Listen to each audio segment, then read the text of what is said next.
They forgot him, abandoned him, but he didn't fall, he rose. What if Naruto was neglected by his family, and found love in unexpected hearts? Chapter 1. Moving on. Disclaimer: I do not own Naruto. Chapter 1. In Konoha, a boy with blonde hair and blue eyes was looking around his Spartan-style room that was now an empty room. Not even a bed remained, it was completely empty. The blonde was Naruto Uzumaki, and he was holding a scroll as he looked over the room, making sure everything was gone. On the scroll it read room, while he had another scroll in his other hand labeled jutsu. Naruto took all the jutsu that his parents had written down for his Jinchuriki twin, Naruto. I suppose I should head back now, Naruto said as he left the building through the window and headed towards the Uchiha clan district, the place he had been living at since he was 6 years old. The soon-to-be 13-year-old took some more important belongings from the Uzumaki compound like jutsu and seals ideas. He did have a smirk as he looked back at the compound. Years of preparation for moving on from his family was complete, and what better way to move on than on his birthday. Naruto entered the Uchiha district and passed some clan members who waved at the honorary clan member. You see, Naruto after the age of 5 was neglected by his parents in order to train his sister. It wasn't just his parents, it was also his godfather Jiraiya and Kakashi as well. Something about a prophecy made the blonde scoff before thinking about his sister. She was arrogant, rude, self-absorbed. He could go on, and bitch would pretty sum it up. He didn't care though, as he had his true family consisting of many others. He was taken in by Mikoto and Fugaku, and even his godmother Tsunade, who visited just when they started neglecting, chose to stay with him rather than his spoilt sister. Over the years he met others who helped him and became members of his new family, and the respect they had for the Yondaime and his wife greatly dropped. The family of the Ichiraku ramen place also helped the blonde. Many others over the years joined his new family, and they taught him many things. Taijutsu, ninjutsu, fuinjutsu, genjutsu, kenjutsu, iryo ninjutsu, etc. Tonight they would be holding a party for Naruto's birthday. Naruto entered the guest room and placed his scrolls down. He glanced at the jutsu scroll before looking towards the door. He could go to the Uchiha library for jutsu, but he decided to stay with the scroll in front of him. As an Uzumaki, he was going to learn his clan's sealing techniques. The other techniques he would learn just because and make changes to them. Those techniques were powerful after all. However, despite being powerful, there was a lot of room to make improvements. One of the original techniques his father made wasn't even finished, and the other technique he also created required a catalyst. Sure, it would be hard to do it without one, but it should be possible if more time was spent working on it. He stopped and glanced over towards the clock. I should get ready soon, he thought. He was putting his plans into action. Tonight was the night he was going to officially move on from his family. The neglected him, hit him whenever his sister said something that involved him hurting her, breaking things, when he won the spars against his sister, when he was found training. Minato and Kushina weren't ready to be parents, and when Tsunade found out they hit him, she wasn't happy about it. When the other members of his new family heard, they also weren't happy and got back at the family in their own way. They also hated Naruto's personality and refused to train her, much to the Jinchuriki's anger. The only good thing Minato did as a parent was execute Danzo for revealing his plans to turn the two into weapons and disbanding Root completely. Naruto waited until the party started, so until then he was going to practice, and then there was the other party that truly mattered. The party kicked off as clan heads and heirs joined along with civilians. Naruto was unseen by everyone as their attention was on Naruto. No one spared him a second glance, not a single one. How did he feel about that? Good, he didn't truly care for the party, this was all for the plan. Naruto had to wait through some boring parts like meeting the guests, a few presents, cake, as it was all the same with Naruto's parties. At least Naruto's parties they try to make something new a couple of times. Suddenly Minato got everyone's attention that caused Naruto to smirk. I would like to announce that Naruto is officially the heir to the Uzumaki clan, Minato said to the party guests as they were left shocked at the announcement. Silence rang through the room as clapping could be heard. The room turned to see the forgotten son of Minato and Kushina clapping as he walked down towards his sister. The party guests took in his appearance. He was wearing black pants, a white versus neck with 3/4 sleeves, and finally he wore a necklace with a black cord with a small golden kunai with his name engraved in red. Minato and Kushina were looking at Naruto in shock as Naruto scowled at her brother. "What are you doing here?" Naruto venomously spat out, clearly displeased at her brother being here. "You're ruining the party." "Yeah, get lost, loser," Ino said as she also scowled at Naruto before she fell to the ground with tears in her eyes, holding her cheek. She looked up to see Naruto looking down at her with cold eyes. "Silence, trash," he coldly said to her with his hand raised. When Ino stood in his way, he slapped her down. He then had a box and held it for Naruto to grab. "I got you a gift," he said as his sister looked down at the box in question. "It was worth a lot of Ryo," he said. "Almost as much as Tsunade-chan's necklace." This got her attention and grabbed the box without a thank you or anything similar. Naruto just turned away and walked as Inoichi frowned at him and went to grab the boy who slapped his daughter. He was disappointed in Ino for the way she acted, but after she got slapped he went into overprotective father mode. However, Inoichi couldn't move. He looked down to see 4 Senbon in his arms and legs. They were coated in a paralytic poison, making it so he couldn't move. Inoichi tried to speak but he couldn't find his words. Meanwhile, Shikaku was looking at Naruto walk away before his eyes looked down at his body. He managed to strike us all with Senbon coated in paralytic poison without any of us noticing. He looked up towards the children. All of us except the children and Minato and Kushina have been hit with Senbon. He also managed to place chakra suppression seals, silencing seals and restriction seals on us except for the same ones who got hit by the Senbon. Minato and Kushina do have the chakra suppression seals on them though. He even used Ino when he slapped for all of us into shock, Shikaku thought. He sure is a prodigy to go unnoticed by all of us and place seals and poison-covered Senbon on us. Naruto however opened the box to see a seal. "What the hell is this?" she asked with frustration.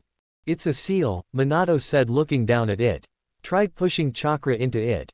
It's probably a storage seal to protect your gift," Kushina said nodding along with Minato. Naruto pushed chakra into the seal and almost instantly long sharp rods came out of the seal, piercing right through Naruto's body and head, killing her. This caused everyone to freak out but they couldn't move and Minato and Kushina were in shock at how their daughter was killed. Suddenly seals appeared all around the room and started to glow a bright red. Minato and other tried to use their chakra but they found out they couldn't at all. Shikaku however was thinking after witnessing the murder. So that was his plan, he thought. It must have taken him years to set all of this up unless he is just like Itachi, then again he is an Uzumaki. Shikaku had to admit that Naruto was a genius with the seals. Chakra suppression seals caused whoever it was attached to greatly suppress their chakra, making it so they couldn't activate their jutsus. The silencing seals were mainly used to make a room completely silent so those outside couldn't hear them speak, but those in the T&I department, mainly Anko and Ibuki, used it to silence whoever they were interrogating, making it so they couldn't speak. They jokingly called it the shut-up seal. The restriction seal was the seal he was largely impressed by. The restriction seal was derived from the gravity seals, but instead of weighing down the gravity to make it harder for someone to move, the restriction seal made it so their bodies couldn't move at all as it restricted their movement. The use of both restriction seal and paralytic poison caused movement to be impossible. As a shinobi you could improve your resistance to poison by using non-lethal poisons. The seals were used as a backup to the poison, as while they couldn't move due to against the seal, or at least have a very hard time, you could have a resistance to the non-lethal poison. "It looks like none of us are leaving alive," Shikaku thought as the whole room started to glow a bright white light. "Yoshino Harem, neither me nor Shikamaru are coming home tonight." A single tear went down his face as the whole compound exploded while other seals caused rods to come out of them, piercing each one of the occupants, killing them. This happened all at once. Exploding seals exploded the whole compound, destroying it completely. Storage seals containing the rods caused piercing when unsealed, and finally flash seals causing blind all the occupants. Where once was a compound filled with people was now reduced to a burnt, smoking plot of land with no survivors. Meanwhile in the Uchiha clan was Mikoto Uchiha, Itachi Uchiha, Shisui Uchiha, Sasuke Uchiha, Tsunade and her apprentice Shizune, Iyame and her father Tsuki, Yugao, Hayate, Ibuki, Anko and Kurenai, along with Asuma Sarutobi and finally Naruto himself. They were throwing a party for Naruto in the Uchiha district. The party was going well as people talked to each other. Naruto was talking to Sasuke, his best friend and rival. However, there weren't many other Uchihas left in the clan as a coup was starting to form, but thanks to Itachi and Shisui the coup never happened at the cost some adults, mainly males, that wanted the coup to happen. The clan lost some members, but they still had a decent amount of members alive. When Sasuke went to get some more food, Naruto looked around, taking a look at the people he cared about with a smile on his face. He looked over to his godmother and was quite shocked that she wasn't drinking sake at the party despite sake being at the party. It was probably for the trip home. Before he looked away, his eyes did glance at her impressive bust. Naruto looked back to his plate and eating some of the food. Naruto always liked women older than him, and there were a few his age he liked.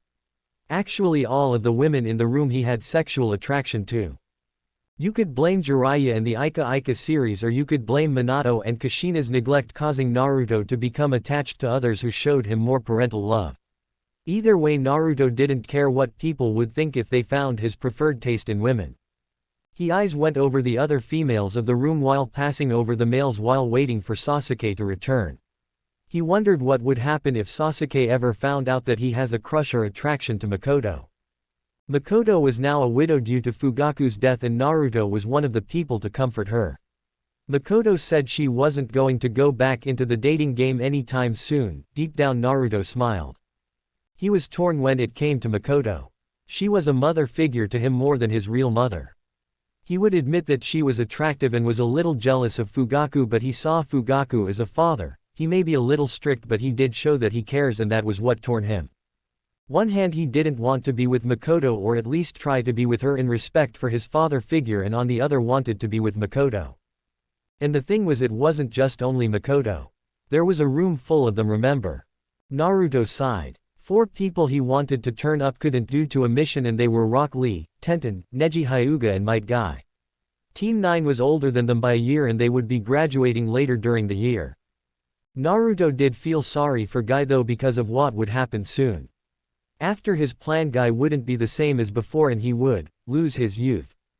Will Naruto feel bad for the innocents that would perish alongside his father, mother and bitch of a sister? No, not really. He didn't care for anyone unless they were a part of his family, a group of people he truly cared for.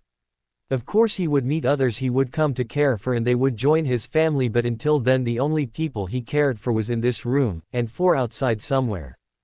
Guilt might reach his heart one day, but for now they have chosen their sides. They chose the losing side, Naruto, and it costed them tonight.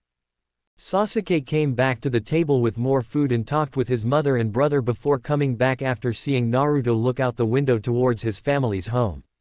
To Sasuke it looked like I wonder what's happening, or, what if, look, but if any experienced shinobi were to see him looking towards the compound, it was a clear sign of waiting for something to happen. I'm back, Sasuke said as he sat down opposite of Naruto. Naruto just smiled at Sasuke. I noticed. Naruto looked down at his own plate. Maybe I should have went with you. Sasuke glanced at his friend's plate. Depends if you're still hungry or not. Naruto smiled as he stood up. I'll be back in a flash. He also walked over to get more food. When he picked up some more food, he saw Anko dropped her empty cup and went to pick it up. Since she usually wore her overcoat and fitted mesh bodysuit that stretches from her neck down to her thighs, it showed off her body. But tonight nearly everyone's outfit was different from their usual everyday outfits, more the females than the males. Anko was still tomboyish even if her usual outfit doesn't seem like it. She was wearing a dark purple tank top with a jacket over top and a pair of tight pants going down to her ankles. Due to her jacket being open and bending over to pick up the empty cup, it gave Naruto a good view of her cleavage. Mind you, Naruto was not a pervert. He might have an appreciation for the female body, but that didn't classify him as a pervert. The stuff Jiraiya did was classified as perversion, and Naruto didn't do what his godfather did. He might take a few looks, but other males took looks at other females as well. He might have an attraction to some women, but he wouldn't go after them if they were already in a relationship. Unlike Jiraiya, when Tsunade dated Dan Kato before his death, Jiraiya still tried going for Tsunade. Naruto walked back, but he brought something else along with the food. Placing the food down, Sasuke raised an eyebrow as he looked at the bottle Naruto brought over. What's that? Sasuke asked, pointing towards the bottle Naruto placed on the table. Sake, Naruto answered as he placed 2 sakazuki on the table. Why do you have sake? Sasuke whispered. Naruto looked at him with a raised brow as he poured the 2 cups. No need to whisper, he said as he placed the small sake bottle down. When you exchange sake cups, you become brothers. Sasuke's eyes widened. So that's what the Sakazuki cups are for, Sasuke thought. When we become shinobi we may not be on the same team, but our bonds will keep us together as brothers. No matter where we are or what we do, our bond will not be broken. Naruto picked up his cup as did Sasuke. Starting with this, today we're brothers. Naruto and Sasuke drank the sake cups and both smiled. We will be brothers unless I get together with Mikoto-chan, Naruto thought as he closed one eye. I do wonder if you'll call me too, San. Naruto shook those thoughts before he looked at the other guests. He did wish the other guests stayed longer. Sume Inuzuka and her daughter Hana, they were also 2 that witnessed the neglect and helped him. He was also good friends with Kiba, but they both left as Kiba had caught a rather nasty virus. Hana stayed a lot longer but she had to get back to the Ninken. Naruto stopped as he turned to the compound just as it exploded. Everyone in the Uchiha compound turned to the explosion. That explosion, Mikoto said as they stood up. It came from the Uzumaki compound, Itachi said as they all stood up including Naruto. Naruto, Sasuke, you both stay here, Asuma said as both looked at each other. The adults left as Naruto, Sasuke, Ayame and Tyuki remained. Ayame and Tyuki remained as they were civilians. I hope they are okay, Ayame said as her father placed his hand on her shoulder. While she disliked Minato and Kushina for their neglect and Naruto for her attitude and behavior of being arrogant and especially for how she acts towards her brother, but that didn't mean she didn't want anything too bad to happen to them. Naruto just looked out the window before he jumped out. I can't take it, he said. I need to know. He then ran off leaving the 3 by themselves. I need to make sure they're dead, he thought as he ran towards the compound as his smirk appeared on his face. Never mind, my suspicions are confirmed, but this will further help my case. Naruto reached the compound as he stared at it emotionlessly. Due to death of many clan heirs and clan heads along with the Jinchuriki and Hokage, the Leaf Village would be severely weakened. For Hokage, however, Tsunade would most likely be appointed as Hokage as she was the only Sannin in Konoha now. Naruto inwardly scoffed at how easy it was for powerful figures such as the Yondaime, Kakashi and Jiraiya had easily died. He then remembered an important saying, and that was, even a genin can kill a cage. This saying was told in the academy but many looked over it and it was surprisingly true. Skill and talent didn't matter, if you can catch your opponent unaware you can easily kill them. For example, if he and Minato had a true father-son bond, Minato would have his guard lowered around him and that night when they were sleeping he took out a kunai, he could easily slice Minato's neck. If he were to wake up he could just play dumb and say that he couldn't sleep and wanted a genjutsu put on him or something similar. Yugao looked over to Naruto who stared at the compound with dead eyes. Yugao wrapped his arms around him. They might have neglected me, but why did they have to die? Naruto asked. I don't know, Yugao said as she let go of the blonde. I'm going to go back. Naruto finally got out as he dragged himself back to the compound with widened eyes and Yugao could see tears gathering in his eyes. Even though he said he wanted nothing to do with them anymore, he still cared, Yugao thought as she watched Naruto walk away. They're dead all right, a Chunin said. Do you know the cause of death?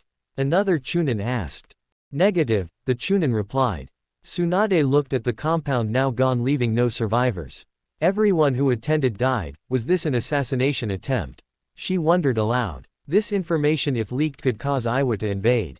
Tsunade then looked down at the ground. Even the pervert perished. She turned her head to see Naruto walking away or more likely dragging himself. At least Naruto is safe. Tsunade turned to the Chunin. Get me a list of everyone who attended the party, we are holding a funeral tomorrow. Itachi was looking down at the burned area. Such an attack caused many deaths without leaving any bodies. Shisui nodded. I wonder how Naruto is going to take this. When Shisui said this, Itachi's eyes widened. Itachi knew that Naruto still wanted his real parents to acknowledge him. Meanwhile, Naruto was nearing the Uchiha district with a smirk on his face. He placed his hands together and called out a jutsu. Kage Bunshin no Jutsu, Shadow Clone Technique. Suddenly a clone of Naruto appeared and looked at him and nodded as the clone went back towards the destroyed compound. Naruto made the smirk on his face disappear as he walked into the building. He walked over and sat down next to Sasuke. "Is everything alright?" Sasuke asked as Naruto looked at him. "No one at the compound survived," Naruto said. "Everyone there died." Sasuke's eyes widened at the information. "Wait, everyone?" he asked as the blonde only nodded. The duo sat in silence. Sasuke was in shock at how everyone was killed while Naruto just glanced lazily out the window towards the compound. He couldn't believe at how easily they were killed. Jonin-leveled shinobi and Kage-level shinobi killed just like that. Blood was on his hands now, innocent blood, yet he felt nothing. You could call him a monster for what he did, but he didn't care. He had chosen to move on from his family, and in order to move on he had to get rid of the past. Meanwhile, with Naruto's clone was at the destroyed compound as everyone gathered together discussing whether it was an assassination or a common household seal failure, or even the Kyuubi. Thinking about the Kyuubi, Naruto had to wonder that now with the death of the Jinchuriki if the Kyuubi would reform and come back to Konoha. Naruto didn't believe it as the Kyuubi wouldn't risk going back to Konoha and being sealed again. The Kyuubi would find somewhere to stay and never appear before humans again. The fox would most likely find a way to close itself from the human world than risk being resealed. The clone watched as the older shinobi stayed for a while in Shizune. Itachi and Enko went back to the Uchiha district just in case the attackers would go after him. He would never be suspected as a prime suspect as many people at the party could testify he was there. The clone decided to wait a while for the group of shinobi to disperse before walking over to the burnt plot of land and kneeling down. He placed his hands together as a seal glowed on the ground, causing the clone to pick the paper tag up. The clone headed over to the forest of death and placed the seal on the ground. It took him years to get all the seals in place after he first started learning about fuinjutsu, but luckily being in Uzumaki somehow made it easier for him to work with seals. The tag showed a small projection in front of him. He witnessed everyone being stabbed and incinerated. Not even the fourth or Jiraiya could get away. He did have to thank Ino for a distraction though. He watched as the projection showed the deaths and incinerations. Destroying the seal, he dispelled. His job was done. He could finally move on. The seal that was used was a recording seal that would record the events in a room or radius upon activation and then afterwards play it back for the user or someone else to watch. It was a useful seal, but sadly there weren't in production due to how hard it was to even make it. It also had a one-time use for recording, but the playback was endless.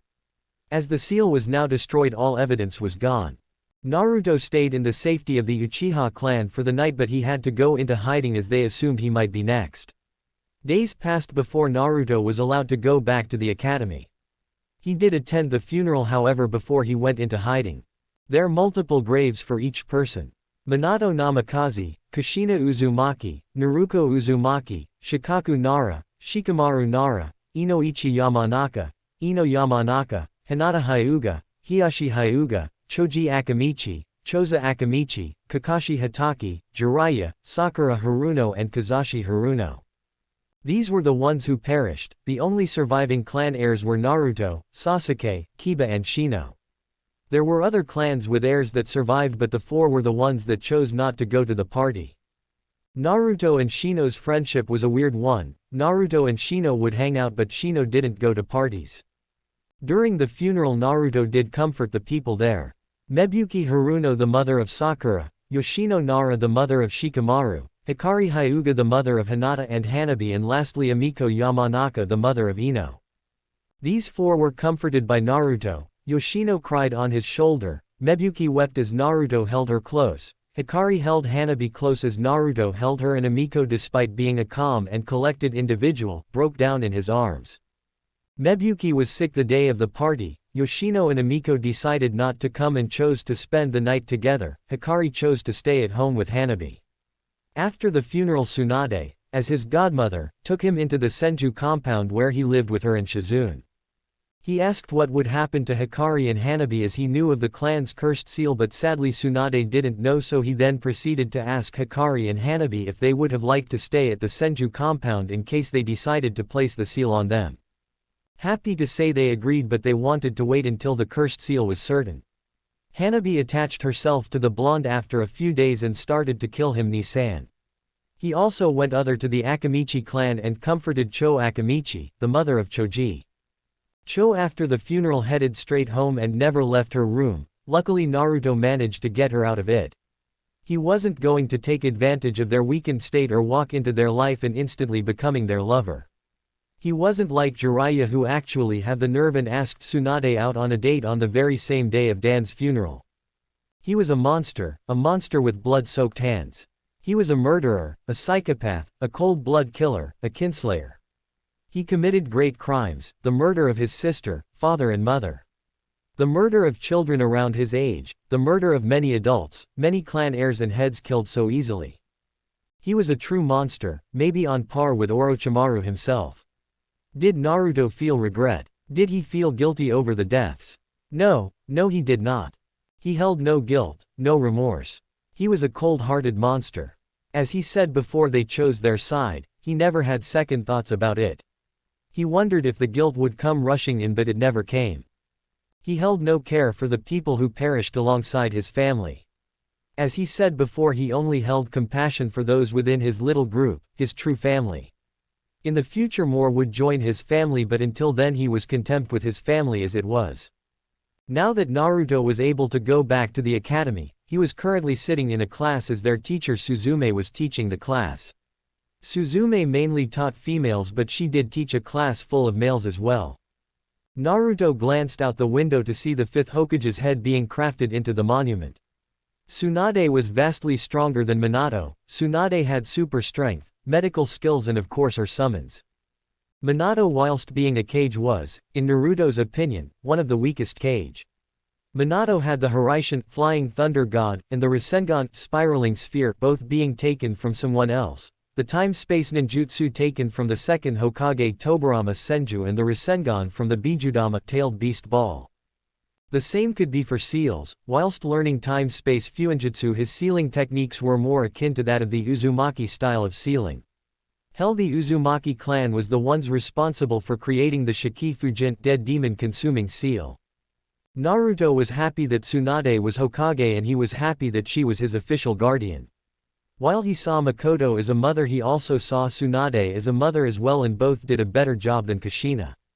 Naruto smiled as he remembered what his new family taught him. Tsunade taught him about Iryo ninjutsu and said that one day he could sign the slug summoning contract. Mikoto showed him motherly love. Itachi helped him with genjutsu while Shisui helped with some kenjutsu and ninjutsu. Yugao and Hayate spent more time with kenjutsu. Kurenai helped with genjutsu while Asuma taught him some wind-related ninjutsu. Guy helped with his taijutsu. Shizune helped him with poisons. Enko and Ibuki taught him interrogation methods. Fugaku taught him what fathers usually taught their sons. Chuki and Ayame gave him an occasionally bowl of ramen while teaching him how to cook. Sum and Hana spent some time teaching him tracking an opponent, and finally he trained with Sasuke, Kiba, Shino, Tenten, Neji and Rock Lee regularly. Now Naruto wasn't the strongest, far from it actually, and everyone couldn't help train the blonde all the time. The Uchihas trained Sasuke more, which was understandable. Tsunade and Shizune worked at the hospital. Chuki and Ayame were civilians and couldn't help him with his ninja training. Sum was teaching Kiba. Hana was working at the clan's veterinary clinic. Yugao and Hayate spent some time together and had their jobs as shinobi of the village, same as for Kurenai and Asuma. Guy focused more on Lee and his own genin team. Team 9 had to put up with Guy's ridiculous training methods, which Lee was the only one who embraced it with open arms, as well as missions. Shino was more of a loner despite Naruto's attempts to bring the Aburame into his family, and Shino's father seemed happy for his son to make a friend. Sasuke and Kiba were being trained by their parents. Enko and Ibuki had their jobs at the T&I department. The shinobi were all on edge and working overtime due to the sudden death of the Kage and clan heads and heirs. The clans had to choose from people from their clan that were suitable for being the clan head. Shikaku actually had a will that chose his successor until his son was fitter if he and his son had died. They chose Shikaku's younger brother, who showed no interest for being clan head, similar to what Shikaku did when he was appointed clan head. Torafu Akamichi came out of retirement and became the clan head. Inoichi's father did the same. The Hyugas were still deciding whether Hanabi become clan head once old enough or choosing someone else. Naruto did wonder what would happen to the wives of the clan heads. He was happy that they were able to stay within the compounds. Amiko was able to run the flower shop, Cho was able to run the clan's barbecue restaurant. He didn't know if Mebuki and Yoshino worked, but he still gave them all an option to live at the compound. Speaking about compounds, Naruto remembered the other Uzumaki compound. It was less a compound and more of a mask storage temple. Unlike the compound within Konoha, the mask temple was on the outskirts of Konoha and he would have to talk with Tsunade about it later. Maybe he could live there and bring it into Konoha. Using seals to take the whole compound and place it in the spot the first compound was. Naruto brought his attention back to the class as Suzume taught the class. He had to admit Suzume was a pretty good teacher, unlike some of the other teachers who taught the class stuff that didn't help with becoming a shinobi. When Suzume taught a subject like the founders of Konoha, she pointed out both the good points and the bad of each one, or when she taught the class about life and death situations. These of course wasn't liked as much by the civilian parents, but she held her more serious shinobi classes after school was over, which wasn't very long. Naruto, Sasuke and Shino stayed as the others left, not wanting to go back to school after it had ended. Because the three stayed for the more serious sides of the shinobi lifestyle, they became her three favorite students. Thinking about graduating, their sensei would either be Kurenai Yuhi or Asuma Sarutobi, and since due to the death of the clan heirs, teams might become four-man teams. Naruto glanced to his right to see Sasuke looking a little bored dealing with civilian-styled teachings at the moment. Looking around, he saw some genin hopefuls from civilian families, and most were fangirls over Sasuke or him.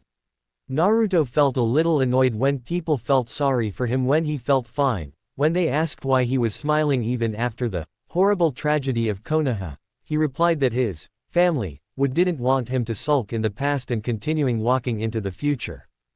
The truth was his real family didn't die, that was that. He gave a bullshit excuse and he saw his group as his family. My real family is still alive. Those who died that night weren't my real family, he thought as he rested his head on his hand. He really wanted to say those words to whoever asked. After the boring class ended, Suzume taught the real helpful class that would actually help them as shinobi. The civilians that sent their children to learn were real idiots if they didn't want their children to learn about the real world. Their children can die, but they didn't like that school system, so that wanted a change, therefore creating a pathetic excuse of a school. However, Suzume made up for it with her real classes held after school hours, and it was really helpful. Since it was always Naruto, Sasuke and Shino, their teacher gave some little hints on the genin test for them. Naruto was glad that Suzume taught them these things. Naruto had plans after class, and that involved his jutsus and a few ways to get new jutsu. While he was working on making his own jutsu, he did learn jutsu from the Uzumaki clan and the few jutsu Minato and Kushina wrote down for Naruto. Naruto had to scoff at how they only wrote them down for Naruto as they believed her to be the child of prophecy. An arrogant, self-centered, spoilt girl who threw a tantrum, who did get what they wanted or get their way. The list could go on if Naruto really wanted to.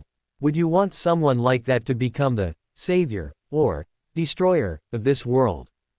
Naruto did the world a favor by getting rid of the potential destroyer. Someone with that type of attitude didn't deserve to be a savior, a hero. Hell, she didn't even qualify being the world's destroyer. She was just a spoilt child pretending to be the one who controlled the fate of the world, and Minato, Kushina and Jiraiya believed that. A girl like her can never be the child of prophecy. Did Naruto believe he was the child of prophecy? No, he did not. He didn't want to destroy the world, but he also wasn't going to save it either. He didn't want to be the child of prophecy. That meant his strength wouldn't be real, and all his battles he would have won't be from his skill or strength, but because it was fate or destiny. He didn't want that. Naruto was walking along the road towards the Akamichi clan. Once he got there, he knocked on the door, which was answered by Cho Akamichi. "Oh, Naruto-kun," she said, looking at the blonde with a smile. Ever since the funeral, Naruto had been visiting those who lost loved ones, helping them recover. Cho liked the blonde's company, especially since he was a friend of her son. If only she knew. "May I come in?" Naruto asked as she nodded. Naruto entered the building as Cho closed the door behind her. "Do you want some tea?" Cho asked as Naruto nodded. Naruto watched as Cho left the room to get the tea. During this time Naruto created a shadow clone. You know what to do, Naruto told the clone, who nodded and walked out of the room as well. Naruto didn't have to wait long for Cho and the tea. How are you feeling? He asked as he drank the tea. He wasn't a tea person but he did enjoy it. A little better, she said, and it showed. No longer did she stay locked away in her room for hours on end, but now she was slowly recovering. Many people gave the ones who lost their loved ones so room when in fact they wanted someone to be there for them. A shoulder to cry on, someone to tell them everything would be okay. This is why Cho and the other widows enjoyed Naruto's company. Besides from one or two people checking on them, Naruto went out of his way to make sure they were fine every day. They were still depressed over the deaths but Naruto was helping them recover slowly. Naruto and Cho talked for a while before Naruto looked at the clock. Sorry Akamichi-san, but Naruto started to speak before getting cut off by Cho. Please call me Cho, she said with a smile. Okay Cho-chan, Naruto said. It's getting late. I better get back before Tsunade worries. If you want you can stay at the Senju compound or the Uzumaki compound once that gets rebuilt, Naruto told Cho as she nodded. I'll keep it in mind Naruto-kun, Cho said. After saying goodbye and saying that he would visit again, Naruto walked down the path towards the next compound, the Nara clan. Suddenly Naruto's clone dropped down and was holding a scroll. Naruto picked the scroll up and saw it was labeled Akamichi. Good work, Naruto told his clone. Now we are nearing the next one, he said, pocketing the scroll away as the clone nodded. Naruto did the same thing he did at the Akamichi compound and the door was opened by Yoshino. Afternoon Nara-san, he said. Yoshino smiled at the blonde. I thought I told you to call me Yoshino Naruto-kun, she said as he let the blonde in. How was your day? He asked. It was fine, she said as Naruto noticed the tiredness in her eyes. You should get some sleep Yoshino-chan. The widow sighed. I know but. I understand, Naruto said. We are sharing the same pain. Yoshino smiled a little as the blonde asked more about her day and if she was fine. When Naruto was about to leave he told her the same thing he did with Cho about moving out and she seemed to think about it more than Cho. Naruto left saying goodbye and went to the Yamanaka clan and talked with Amiko. Amiko seemed calm and collected but Naruto knew this was just a front. On the inside Amiko was weeping, putting on a facade to hide her real feelings. He was invited in and they talked and Naruto told her about staying at the compounds, one already there and the other being built or moved. Next he went to the Haruno residence located in the civilian district away from the clan districts. Naruto was worried about Mebuki the most. He hated Sakura but Mebuki was nice to him whenever they met. Naruto found out that Mebuki didn't work and it caused him to worry. Mebuki let him in and just like the other three talked and gave the offer. Hey, are you sure Naruto-kun? Mebuki asked as Naruto nodded. I'm sure Mebuki-chan, Naruto said. I'm worried about you. Naruto saw a tiny blush on her face as she heard those words. When Mebuki married Kazashi and had Sakura, Kazashi turned out to be an idiot, a real idiot. Before they got married he showed Mebuki love but when they got married it started to go down from there. Having Sakura made the relationship go back but it didn't last long. Mebuki knew she married an idiot that was goofy but was too dense to show his wife some affection every now and then. Over the years Kazashi thought the marriage was fine but Mebuki began to love Kazashi less and less. Sure she really cared for him when he died but if he didn't she was actually thinking of getting divorced. It's up to you Mebuki-chan, the blonde said. I want to, she said. But I can't right now. How are you going to afford living here? He asked. I'm going to get a job, she said. And if you can't, then I'll take you up on your offer, she said. And Naruto-kun, what do you mean by the Uzumaki compound? It's destroyed. You see Mebuki-chan, there is an Uzumaki mask storage temple on the outskirts of Konoha, he told her. I'm planning to bring it into Konoha with the use of seals. What about the Senju compound? The only people that live in it are Tsunade-sama, Shizune and you. Mebuki listed off the 3 people who live there. The compound is one of the largest in Konoha but would Tsunade really let me live there? Naruto didn't really think about that.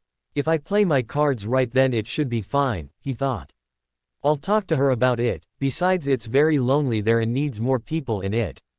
I suppose so, Mebuki said as Naruto would be at the compound alone due to Tsunade working both as Hokage and running the hospital and Shizune being her assistant especially to stop her from drinking sake. According to Naruto, Tsunade drank sake when on Hokage shift. She didn't do it all the time but she did drink it occasionally. Naruto stood up. I'll see you tomorrow Mebuki-chan, Naruto said as he left and Mebuki smiled as the blonde left. The blonde with no whiskers walked back towards the Senju compound as his clone landed next to him and gave him 2 more scrolls before dispelling. One was labeled Nara and the other was labeled Yamanaka. These 3 scrolls had jutsu from the Akamichi, Nara and Yamanaka clans. There were 4 ways to get these jutsu. First was to copy with the Sharingan, the second was to marry into the clan, the third was to be born into the clan and the last one was to steal the jutsu from the clan. You may be thinking that Naruto used Miko, Cho and Yoshino to get into the clan and steal said jutsu but that wasn't the case at all. If by chance he married into the clan he would be able to learn their jutsus. Out of the 3 only Miko wasn't a shinobi. Yoshino was a shinobi that married Shikaku and Cho was a member of the Akamichi clan that married Choza. Naruto truly cared for the women. The idea to take the jutsu from the clans only came recently when he was reading the Uzumaki clan's jutsu and abilities. Naruto wasn't going to learn any of the jutsu from them now but maybe after he somehow ends up marrying on the 3. Sure he was going to take a look and see how they work but he wasn't going to use them. He was going to ask Miko, Yoshino and Cho if he could use them and since they haven't been in active shinobi in years he will give them these for them to learn and maybe help Miko learn the Yamanaka clan jutsu despite her being a civilian. Sure he stole the jutsu, sure he did it when he was with the people he came to care for but he was doing this for good reasons and yet also selfish ones. Naruto returned home to the Senju compound and opened his drawer and placed chakra into a small seal to make 3 scrolls appear with the labels Hyuga, Uchiha and Inuzuka. He sealed them away along with the 3 other scrolls. He obtained the Hyuga and Inuzuka jutsu when visiting the clans and he had access to the Uchiha library but he couldn't get access to all the jutsu but thanks to his clones he did. He had full access to the Senju jutsu library even the few with Mokuden jutsu. He wasn't going to go after the other clans' jutsus as he had enough. He was going to hold on to these in case of another potential massacre or getting stolen and destroyed. Naruto being the last Uzumaki, at least in Konoha, he knew that clan jutsus were important to the clans. He was just going to hold them safely and maybe look over them and see how they worked. If he used a clan jutsu without permission from the clan, marrying into the clan or being born into the clan, it would cause a lot of problems in the long run. In the same drawer on the opposite side was another seal. It contained his clan's jutsu he got when Kushina brought them over from Uzushiogakure. Apparently Uzushiogakure foresaw their fate as they knew how powerful their seals were and gave Kushina the whole clan's jutsu library. Sure there were other Uzumakis out there but Kushina was moving to Konoha and that gave them the perfect opportunity to move their jutsu and ensure its safety. Many people who searched Uzushiogakure who could actually make it to the island were very disappointed that nothing of worth was left. Naruto also copied the Senju library and put in the same seal as the Uzumaki scroll. Some and many techniques were considered useless to him like the jutsus requiring the Byakugan and the Sharingan. Naruto read through his clan's techniques and a majority of it was mainly seals like the dead demon consuming seal and many other seals. There was also techniques such as the Kongo Fusa, adamantine sealing chains, and the ability to bite and consume a Uzumaki's chakra to heal injuries of others and themselves. He didn't want people to bite into his skin and leave marks that never disappear. That would suck, having a permanent reminder of someone biting you. Naruto sat on his bed looking at the clock in his room. Tsunade and Shizune would be arriving late tonight. He was looking forward for the next few days. Graduation day was coming up and soon he would become a shinobi. He went to make dinner and leave Tsunade and Shizune's meals for them when they got home. He had moved on without any regrets and he felt good. This idea just popped in my head with, what if it starts somewhat a neglect fic but with Naruto with him killing his family early, and this happened. This was the longest chapter I have written and I wonder what will happen if they find out Naruto was the one responsible. A bit of plot, Character introduction. Potential harem members. Yes, he will have a harem. The deaths, widows and his new family will play important roles. Chapter 2. Moving on. Disclaimer. I do not own Naruto. Chapter 2. Naruto had a smirk on his face, and that wasn't the only thing. He was currently wearing a forehead protector with the symbol of Konoha on it. Naruto had passed the genin exams. At least the first part of it. Some of Suzume's hints for the exam for being a good student by attending all the after-school classes helped with figuring out the true exam. He was currently on his way to Mebuki's place before going to the Uchiha clan to celebrate. Knocking on the door, Mebuki answered. "Naruto-kun, what are you doing here?" she asked. "I passed my exams," Naruto said as the headband shined in the light. Mebuki, noticing the headband, smiled at Naruto. "I'm glad you passed." "Thanks, Mebuki-chan," Naruto said as she let him inside. "Do you want something to drink?" Mebuki asked. "I'm good," Naruto said as he smiled at her. Naruto noticed a pink tint on her face. Naruto knew that Mebuki's starting to have a crush on him, and now that he was a ninja, at least until he passes the second test, he was considered and seen as an adult. Old enough to kill, old enough to drink, smoke and fuck. This was a simple saying that pretty much summed it up. If he was old enough to kill his enemies, then he is old enough to enjoy the pleasures of life before or in case he dies. Mebuki wasn't the first person who blushed. He had visited Tuki and Ayame, who gave him one free bowl of ramen, and he caused Ayame to blush. When he got his headband, he caused Suzume to blush. Naruto was the one who went to the after lessons the most. Sasuke and Shino had some clan events and the like, which resulted with only him being present for the after class lessons. Out of the three students, Naruto was the one who probably knew Suzume the most. Suzume opened up to her student and told him about herself. Naruto also knew that the other widows were starting to see him more than a friend that also lost someone they care about. However, at this stage it was just a small crush depending on the person. Naruto knew that he might have a growing harem on his hands. He wasn't going to go out of his way to get a harem, but he also isn't going to go out of his way to prevent one either. There were a few ways to legally have a harem in a ninja village. One way is to have a bloodline and be the last of your clan. Naruto was indeed the last of his clan, at least inside Konoha, but he didn't exactly have a bloodline. There were other ways to get a harem, but most of them required string pulling. While Naruto didn't have a Kekkei Genkei bloodline limit, but he had something close to one.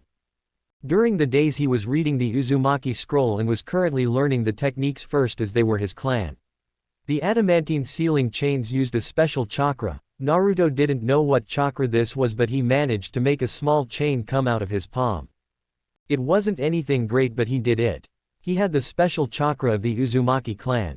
Naruto actually didn't know if it counted as a bloodline, but he was fairly sure it wasn't, but they don't need to know that. The scroll only had techniques and seals in it anyway. It had no written information of the chains being a bloodline or not. Naruto had access to the Senju library and all its contents, even the Kuchiyos, Edo Tensai, summoning, impure world reincarnation. That jutsu made him think back to when he murdered his family in cold blood. Did he regret not telling them about their neglect and watch them suffer as they died that night? Not really. They can wonder in the afterlife for all he cares. Maybe if he ever talks to them somehow he might tell them why, and maybe he could rub it in their faces. He could use the Edo Tensai to summon them back to the living and that away their will. But in order to do that he needed the bodies or remains. Something he doesn't have, as all the bodies were destroyed in the explosion. Snapping out of his thoughts, he looked over to Mebuki, who walked into the room and offered him a slice of cake. Naruto took the slice with a small smile. He had some time before the party at the Uchiha compound, so he could spend time with Mebuki. Naruto made it a point to visit each of them almost every day, and they were happy to see him. Hanabi was glad that her big brother came back to play as well. He stayed with Mebuki for quite some time, and soon it was time for him to leave. He stood up as Mebuki watched him get up next to her. "I had fun, Mebuki-chan," Naruto said, turning to face her. "I would like to do this again sometime." Mebuki smiled at the blonde. "I would like that," she said as Naruto left, closing the door behind him. After closing the door, Naruto started to walk towards the compound while thinking of the team meeting tomorrow. Tomorrow would be the day they will meet their Jonin sensei. The teacher that would guide them to become better shinobi. Naruto was placed in a team with his rival brother Sasuke and Shino. He was surprised he wasn't placed on a 4-man team with Kiba, but apparently they were on a 3-man team. Kiba was put on a team with a kid called Sai who was a former member of Ruten with a girl named Shiho. There were others, but Naruto didn't pay much attention, to be honest. Maybe during the Chunin exams he would learn about them if they make it that far. I wonder if our sensei is Suma or Kurenai, Naruto thought as he turned a corner smiling at a few civilians who smiled back. Asuma and Kurenai were Jonin-level ninjas and were the 2 Jonin that Naruto knew would take a team. Yugao was a member of ANBU, so unless she went back to Jonin then she wouldn't be taking a team. Hayate, Ibiki and Anko were Tokubetsu Jonin and had their own agendas, Mikoto and a few others were retired and so on. Naruto got to the compound and they celebrated on passing the first exam. It was just the 3 of them for this party. Naruto, Sasuke and Shino, as they were put on the same team, Team 8.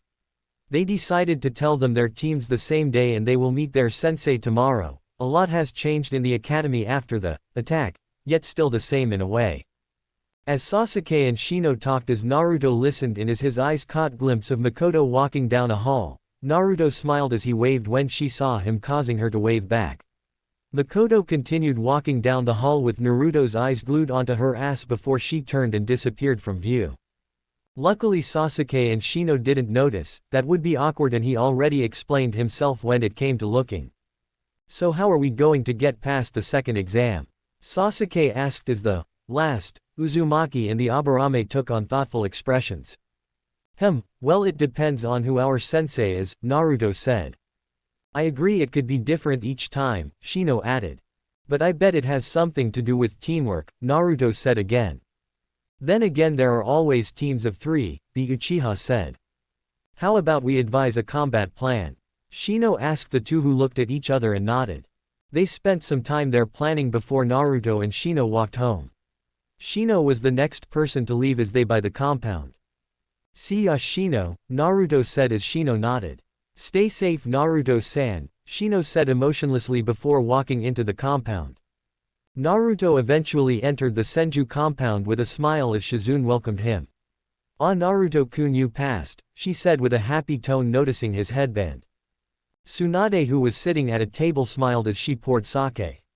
I guess this calls for a celebration, she said as she used an excuse to drink sake, causing the 2 to sweat drop. Where were you Naruto-kun? Shizune asked. I was out with friends, he simply replied as Shizune smiled. They turned to see Tsunade pour a small amount of sake from a large bottle into a tiny glass before picking up the bottle and drinking it. Doesn't that defeat the purpose of have a glass? Both Naruto and Shizune thought. Tsunade then pushed the glass towards Naruto. Have a drink, she said. Naruto glanced at Shizune, who looked conflicted. She didn't want Naruto drinking sake despite doing so in the past, except she didn't know that. It's fine Shizune, Tsunade said, still sober. She knew how to hold her liquor. With his genes he has a harder time to get drunk. It was true, his Uzumaki genes practically gave him a strong immune system, alcohol tolerance, large chakra reserves, a strong life force, and special chakra to use the Kongo Fusa and the ability to heal through biting. His clan was overpowered. He could still get drunk, but it was much harder for him to do. Tsunade on the other hand also had tolerance to alcohol, but when she did get drunk she just used a jutsu that makes her sober. Shizune gave Tsunade a look as Naruto drank the glass of sake. He already drunk it before, but now he could legally drink it. Your first taste of sake, Tsunade said with a smile. How did it taste? It tasted, I can't really describe it, he said. But it was actually better than I thought it would be. It wasn't a lie, as it was his first legal sake as a ninja. I still can't believe you Tsunade-sama, Shizune said before going on to scold her about making Naruto drink sake. Naruto sat down as Tsunade filled it back up again. Tsunade-sama, Shizune sputtered. Surely you're not thinking about making him drink more. Shizune, you worry too much, Tsunade said as Naruto drank the sake. Is this a test for tomorrow? Naruto thought as Tsunade poured one last cup before keeping the rest of the bottle for herself. Naruto drank the last glass. What was that for? Naruto questioned. Tsunade said nothing but smile for a moment. I wanted to see if my godson could be a reliable drinking partner. Both Shizune and Naruto did not expect this. Tsunade then held up the bottle. This sake is one of the rarest and most powerful sake to date, holding the large sake bottle for them to see. Naruto, as you drank the other 2 glasses, did you enjoy it more and more? Actually I did, Naruto said. The first time was a bit weird as it was my first sake and it tasted good, but the other 2 were way better than the last. Well, of course you should like it as it is from the slug summons, Tsunade said with a smirk as Naruto's and Shizune's eyes widened. Wait, so this is slug sake? Naruto asked. Not quite, Tsunade said. While it is from the slug summons, it is also from the Uzumaki clan. This caused the 2 to widen their eyes even more. It's a part of our clan. Tsunade nodded. However, it was actually created by my grandmother Mito, she said. Mito Bossen had signed the slug summoning contract and eventually made this sake. Tsunade then laughed. Only a few people are able to survive the first sip. Most people would get overwhelmed by it. Then how did I stand afterwards? Naruto asked. Tsunade shrugged. Maybe because of your Uzumaki genes, or you're just really good at holding your liquor. Tsunade walked over to Naruto. If you want, when you sign the slug contract you can learn how to make this with Katsuyu.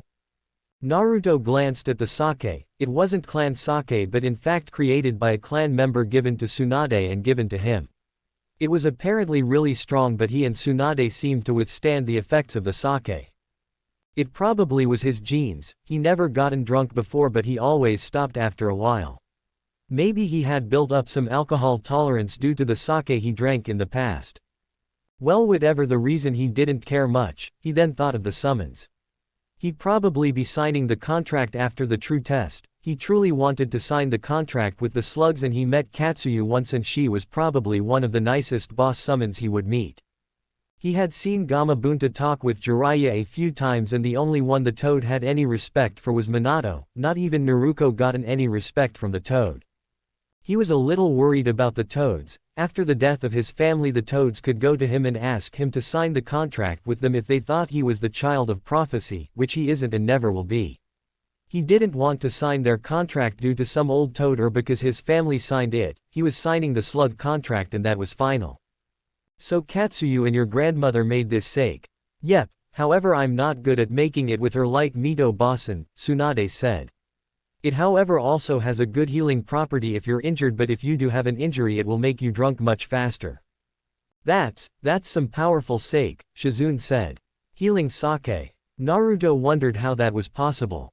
Then again, Katsuyu could heal many people and was probably the one of the best healers in the world. Sake created with healing properties and could get people drunk easily compared to other sake. This was something he wanted to learn how to make, and judging by Tsunade's words, she did make the sake and seemed to only make it for special occasions. Did you make this one, Tsunade-sama? Shizune asked the Godime Hokage. I did, she replied. I don't make it often and the ones that I do hold nothing compared to Boss-san's sake. How long was the last time you made this? A long time ago, Tsunade said. Even though it isn't like Mito's, it can still get people drunk pretty easily. That explained it. The sake wasn't at its full potential, but it still was pretty powerful. It took a lot of sake to get a Uzumaki drunk due to their genes, and it seemed and Naruto was pretty sure he would get wasted if he drunk Mito's sake. Have you learned any more from your clan scrolls? Tsunade asked. I know we haven't talked as much since I became Hokage and I'm sorry for that. Naruto shook his head. It's fine, and I have managed to use the adamantine sealing chains, but I can only make a small one from my palm. At least you're making progress, Shizune said with a smile. Are you looking forward to tomorrow? I am, he replied. I hope our sensei is prepared for us. Tsunade smirked at his words. So he knows, huh? She thought before the smirk became a smile. I do hope you pass it, Naruto-chan. Well, you better get some rest, Tsunade said. You don't want to be late. Naruto nodded and walked to bed. Tsunade pulled out a scroll when Naruto left. Tsunade-sama, what's with the scroll? Shizune asked the Sannin. This scroll contains something Naruto asked me earlier, she said before turning her gaze to Shizune. I told him we will do it together, but I went ahead and did it without him knowing, and I'm hoping to surprise him after he passes. I'll bet he will be happy with that then, Shizune said. The slug princess nodded. By the way, where is Tauntaun? She said as she noticed the little pig wasn't with her. Shizune smiled. She is sleeping on Naruto's bed. Naruto entered his room and saw a little pink pig sleeping on his bed. This was Tauntaun, Tsunade's ninja pig, and also Shizune's, as Shizune seemed to take care of the piglet more. Tauntaun was wearing a dark red jacket and a pearl collar. Naruto smiled at the sleeping pig. Hey Tauntaun, he said after he got dressed. The little pink pig slowly stirred and opened her eyes and spotted Naruto before squealing and jumping into his arms. Hey Tauntaun, he said, patting the pig. How have you been? The pig oinked as he sat her down. Naruto and Tauntaun had a bond similar to that of the Inuzuka and their dogs. Tauntaun liked Naruto as she liked Shizune and Tsunade. Tauntaun was usually in Shizune's care most of the time, and when she wasn't, she was with Tsunade or Naruto. Words couldn't describe the bond between the three and the pig, but with Tsunade, Shizune, Naruto and Tauntaun, they made up a little family, a part of Naruto's bigger family he had now. Since Tauntaun was a ninja pig or ninten, she was able to go on missions as a tracker. I'm going to go to bed Tauntaun, do you want to stay here? He asked as she oinked before sitting in a little bed similar to one's dogs had. Good night Tauntaun, Tauntaun oinked as Naruto went to sleep for the next day. The next day Naruto got dressed and headed downstairs with Tauntaun as she moved faster than the blonde. Naruto smiled at the energetic pig as they entered the kitchen. Naruto got Tauntaun her food first before making his own. He had no idea if Shizune and Tsunade were gone or not, so he decided to ask Tauntaun. Hey Tauntaun, is Tsunade and Shizune still here? He asked. Tauntaun looked at him and started to sniff the ground. Oink oink, she said as she pointed to the stairs. Ah, he said and looked at the clock. I guess I was excited for today, I woke up even earlier than normal. Oink, Tauntaun said as Naruto picked her up holding her like Shizune did. What's that? They're waking up now. Oink, oink, I better start on theirs now, don't I? Oink, oink. Naruto laughed as he placed the pig down and started making their breakfast. Naruto and Tauntaun turned their heads to the stairs as they heard footsteps coming down it. Something smells good, Tsunade said, rubbing the sleep out of her eyes before yawning with Shizune right behind her. Oh Naruto-kun, you're up, Shizune said, looking at Naruto sitting down holding Tauntaun in his arms. Oink oink. Good morning, Naruto said. You're up early, Tsunade said. Didn't you tell me to get some rest? Naruto asked. So I got some rest. Tsunade laughed before sitting down at the table. I guess I did. Her eyes spotted the food. You made this? Naruto nodded. I did. Shizune sat down and at the table as well, and both Tsunade and Shizune ate their own meals as Naruto patted Tauntaun. Naruto got up after handing Tauntaun to Shizune. See you later. Tauntaun squealed as Shizune waved to him. Come home early after you meet your sensei Naruto, Tsunade said. Okay, Naruto said as he left the room wearing the same outfit he had on at the party. It may not be considered as ninja clothing, but it didn't matter to him. Genin usually wore anything, and when they became Chunin their outfits usually went to the flak jacket with black or dark blue clothing. Naruto was walking to the academy where they would meet their sensei, and he was thinking who it would be. Whoever their sensei was, they would be called Team whatever their name was, like the past Team 7 being called Team Minato. He personally hoped his sensei was someone who was a part of his family. Walking into the room, he sat down at a desk and waited for a few others. Soon the room was packed and Suzume spoke to the class. When I call your teams out, go to the location I tell you. Team 8 waited until they were called up and they had to go to training ground 8. Naruto, Sasuke and Shino headed over to the training ground. So our sensei is here? Sasuke asked. He or she should be here, Shino said as Naruto looked around. Shino, Sasuke, Naruto whispered to the two. Do you remember our plan? Of course, Sasuke whispered back. It seems we have to search for our sensei, Naruto said. I'll send out a few bugs to search, Shino said as a small amount of bugs flew out of his sleeve and went around the training ground. Sasuke's eyes morphed into the Sharingan.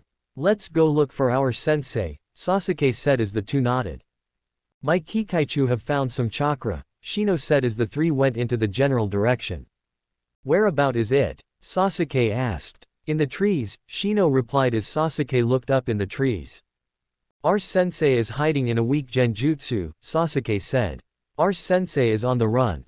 Shino then used his bugs to block off the path ahead as Naruto held out his palm.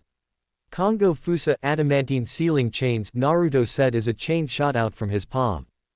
Quickly Naruto to the left, Sasuke told his friend and Naruto caused the chain to go to the left. Teens Eiza sensei turned to see the chain heading closer before seeing Sasuke's eyes. Genjutsu, Sharingan illusion technique, copy wheel eye, Sasuke said as the team's sensei was caught in an illusion before easily breaking out of it, but when their sensei broke out of it the chain was already wrapped around him or her with Shino's kikaichu surrounding both the sensei and the chain just in case. I knew you three would pass that easy test, their sensei said as they gotten a better look at their sensei. Kurenai-chan, Yuhi-san, Naruto and Sasuke said.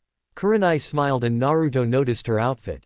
Gone were the red pants, sleeveless red shirt with the Konoha flak jacket on it, and she was now wearing a red mesh armor blouse with only the right sleeve visible and something that resembles bandages with rose thorn patterns on it.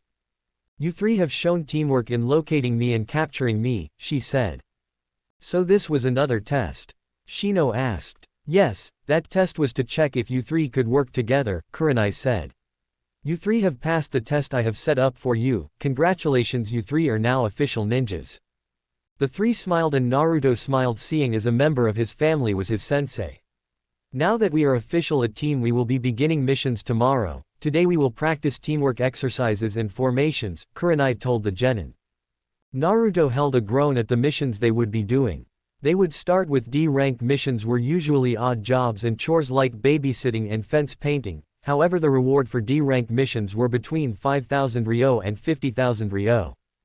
C-rank mission rewards were between 30,000 Ryo and 100,000 Ryo, B-rank missions were between 150,000 and 200,000 Ryo, A-rank missions were between 50,000 Ryo and a million Ryo, and finally S-rank missions were more than a million Ryo.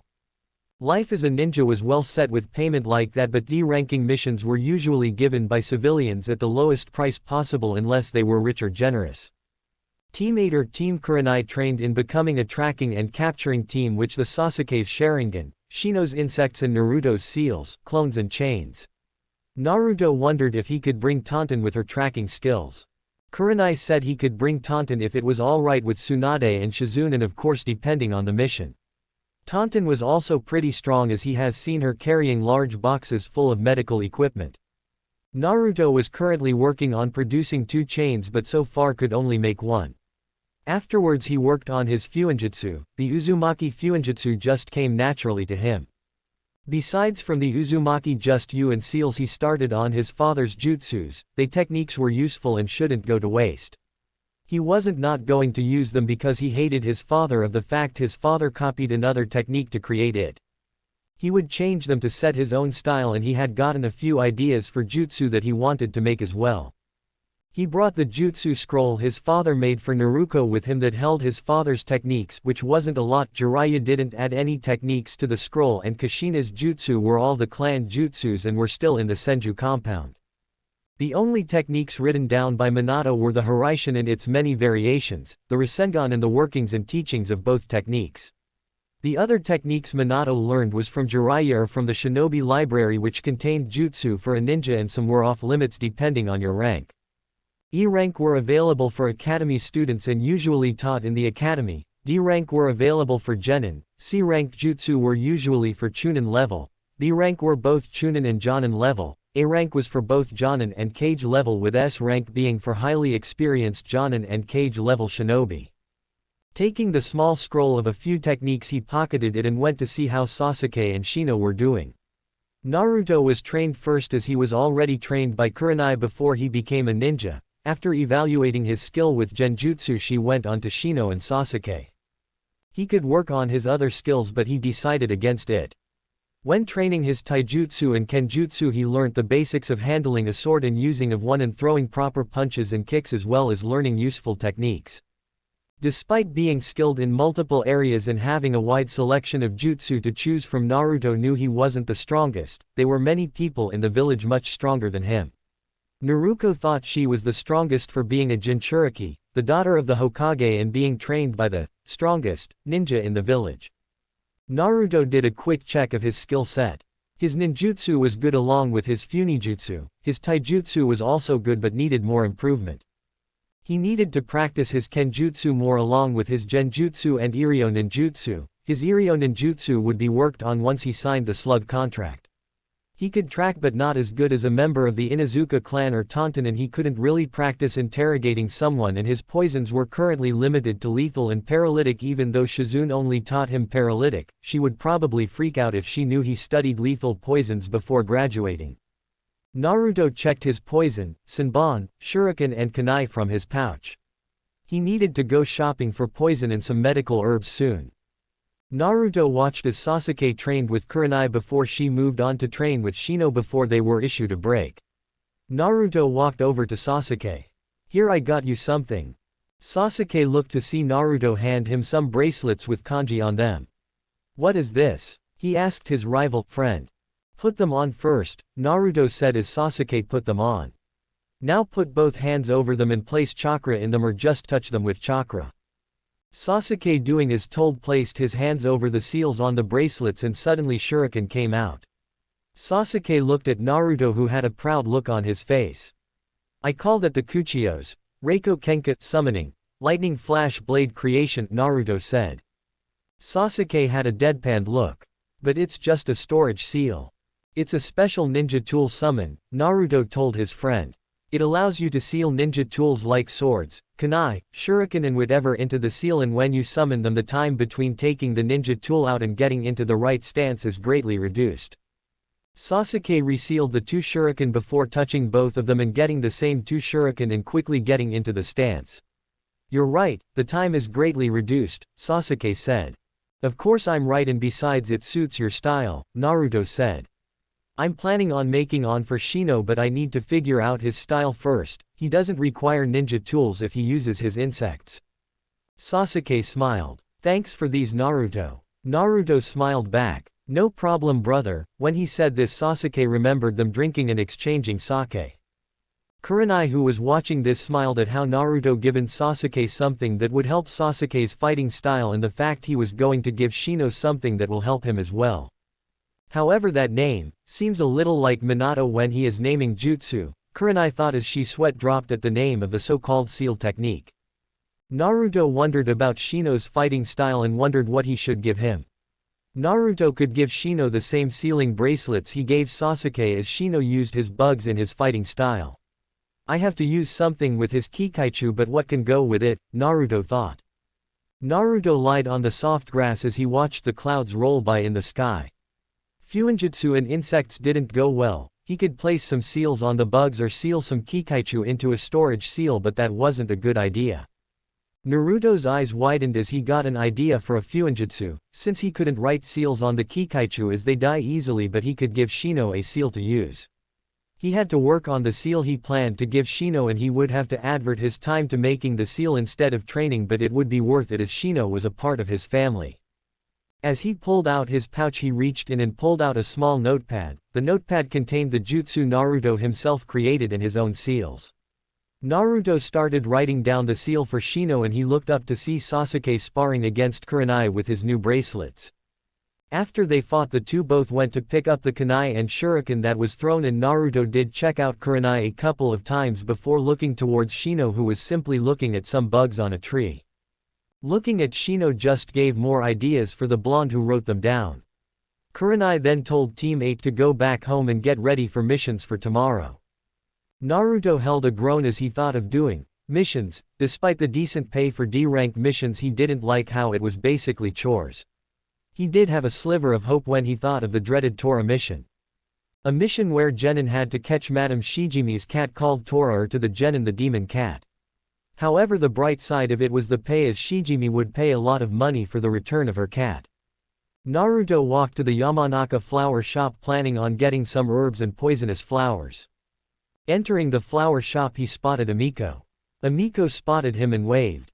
"How may I help you today, Naruto-kun?" she said as Naruto looked at some flowers. "I'm looking for some herbs that can be used for medic and some poisonous plants," Naruto said as Amiko nodded. Amiko went through some of the flowers while talking to Naruto. "It's not very often when someone comes looking for those," she said as she picked up some herbs. I also have to ask what type of poisonous plants you are looking for. I'm looking for both lethal and paralytic, Naruto said. Also some that can cause other side effects. Amiko nodded with a smile as she placed some of the herbs on the desk to one side before putting on some gloves. It was better to be safe than sorry when dealing with poisonous plants. Amiko put on some more protective gear before picking some poisonous flowers and plants. She placed the poisonous plants on top of a scroll and sealed them. You can use chakra, Naruto asked as Amiko nodded. I once went into the academy long ago as my parents were actually ninja, but I didn't want to become a ninja, Amiko told the boy. My parents were understanding and I was able to pursue another career. Your parents were ninjas. I'm sorry, but you look too noble to enter the academy. Amiko giggled. I know I'm still a civilian, but my chakra was unlocked. She then turned her gaze to the poisonous flowers. It helps when dealing with these plants with sealing them. Do you know any jutsu then? Naruto asked. Amiko shook her head. No, I don't know any techniques besides from sealing and unsealing storage scrolls, and my chakra pool isn't that large due to not becoming a ninja. Naruto inwardly smiled. This would help when he would help Amiko learn the Yamanaka clan jutsu if she wanted to learn them. He feared that due to being a civilian for so many years, unlocking her chakra would prove disastrous to her body, but learning she only had it unlocked eased his worries. So what are these plants? Naruto politely asked as Amiko started to tell Naruto about the plants. This one is called Aconitum genus, or commonly called aconite, wolfsbane and monkshood. It contains a poison called aconitine, also known as devil's helmet. It can disable nerves, lowers blood pressure and can stop the heart. The symptoms are numbness, tingling and cardiac irregularity, and you should avoid skin contact, Amiko told the blonde. Now this one is Asculus hippocastanum, or horse chestnut. It can cause nausea, muscle twitches and sometimes paralysis. This one also causes paralysis and is called Solanum dulcamera, or commonly known as bittersweet nightshade, and can cause fatigue, paralysis, convulsions and diarrhea. And these ones? Naruto asked, pointing to the other plants Amiko picked off the walls from a different room. This is Daphne genus that can causes burns to mouth and digestive traits followed by coma. The Excocaria agaloca, or the river poison tree, can cause skin irritation and blistering as well as temporary blindness with eye contact, Amiko told Naruto. Some have more effects than others, but all in all they should help you as a ninja. Thank you, Amiko-chan, Naruto said. But how can I extract the ones that I want from the others? Sadly I don't know, but you live with Hokage-sama, right? She asked as Naruto nodded. Maybe she can help you with that. Naruto's eyes widened. I never thought of that, thanks Amiko-chan. Naruto smiled as he hugged the woman, causing her to blush slightly. Naruto paid for the herbs and plants and headed off to the Senju compound. I'm home, Naruto said as he entered the house. Naruto heard a squeal as Taunton ran to him. Welcome home, Naruto, Shizune said. Oh Shizune, can you help me with something later? He asked. I'll be glad to help you, I have the rest of the day, Shizune said with a smile as Naruto patted Taunton. What is it you want help with? Just some poisons, he said. I have some plants that can cause some reactions, but I want to take them out and use them separately from the plant. Shizune was about to reply as Tsunade walked in carrying 2 scrolls. Congratulations on passing your true genin test, Tsunade said as Naruto smiled. Tsunade handed him one of the scrolls. What is this? Naruto asked as Tsunade smiled, holding the larger scroll under her arm. Remember what we talked about with the mask storage temple? Tsunade asked as Naruto nodded with his eyes widening, knowing what Tsunade could have done. Well, I went ahead and sealed the whole temple and all its contents into that scroll. The whole temple is in this scroll? He asked as Tsunade just smiled. And of course there is this, she said as she unrolled the large scroll to reveal 2 names, Tsunade and Mito. Is this? Yes, it is the slug summoning contract, Tsunade said. I can sign this. Me and Katsuyu-sama have decided that you can sign the contract, the Hokage told him. Katsuyu-sama is also happy to have you as a summoner. How do I sign a contract? He asked. Just sign your name in blood by biting your finger and writing your name down here, the slug princess said while pointing to the names. Naruto bit his thumb and wrote his name down on the contract as well as putting his fingerprints in blood on the scroll. Is that it? Naruto asked. That is that, Tsunade said. We will go to a training ground and you will summon Katsuyu-sama there. Naruto nodded as they headed off to a random training ground. Okay Naruto, here are the hand seals for the summoning jutsu, Tsunade said, showing him the seals slowly. Boar, dog, bird, monkey, ram, Naruto said as he finished the hand seals. Kuchio's no jutsu, summoning technique. A large puff of smoke covered the area, and when the smoke disappeared and a large slug appeared. The slug was white with 3 blue streaks running down on the middle and the sides. The body with 2 optical tentacles have a slight tint of gray and 2 sensory tentacles on either sides of its mouth.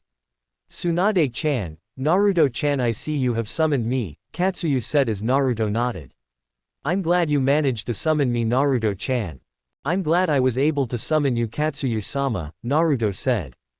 I hope you summon me again. Katsuyu then disappeared in smoke, returning back to the summon realm. Naruto turned to Tsunade, who had a proud smile. I'm proud of you, she said. You will learn more about the slug summon techniques, but we will start when you're a little older. Can you tell me about them? Katsuyu lives in Shikatsu Forest, and what you summoned wasn't just one slug but in fact a portion of the same entity. So there is only one summon? The Uzumaki asked the Senju. All the slugs come from Katsuyu, Tsunade said. So yes, we are summoning one entity.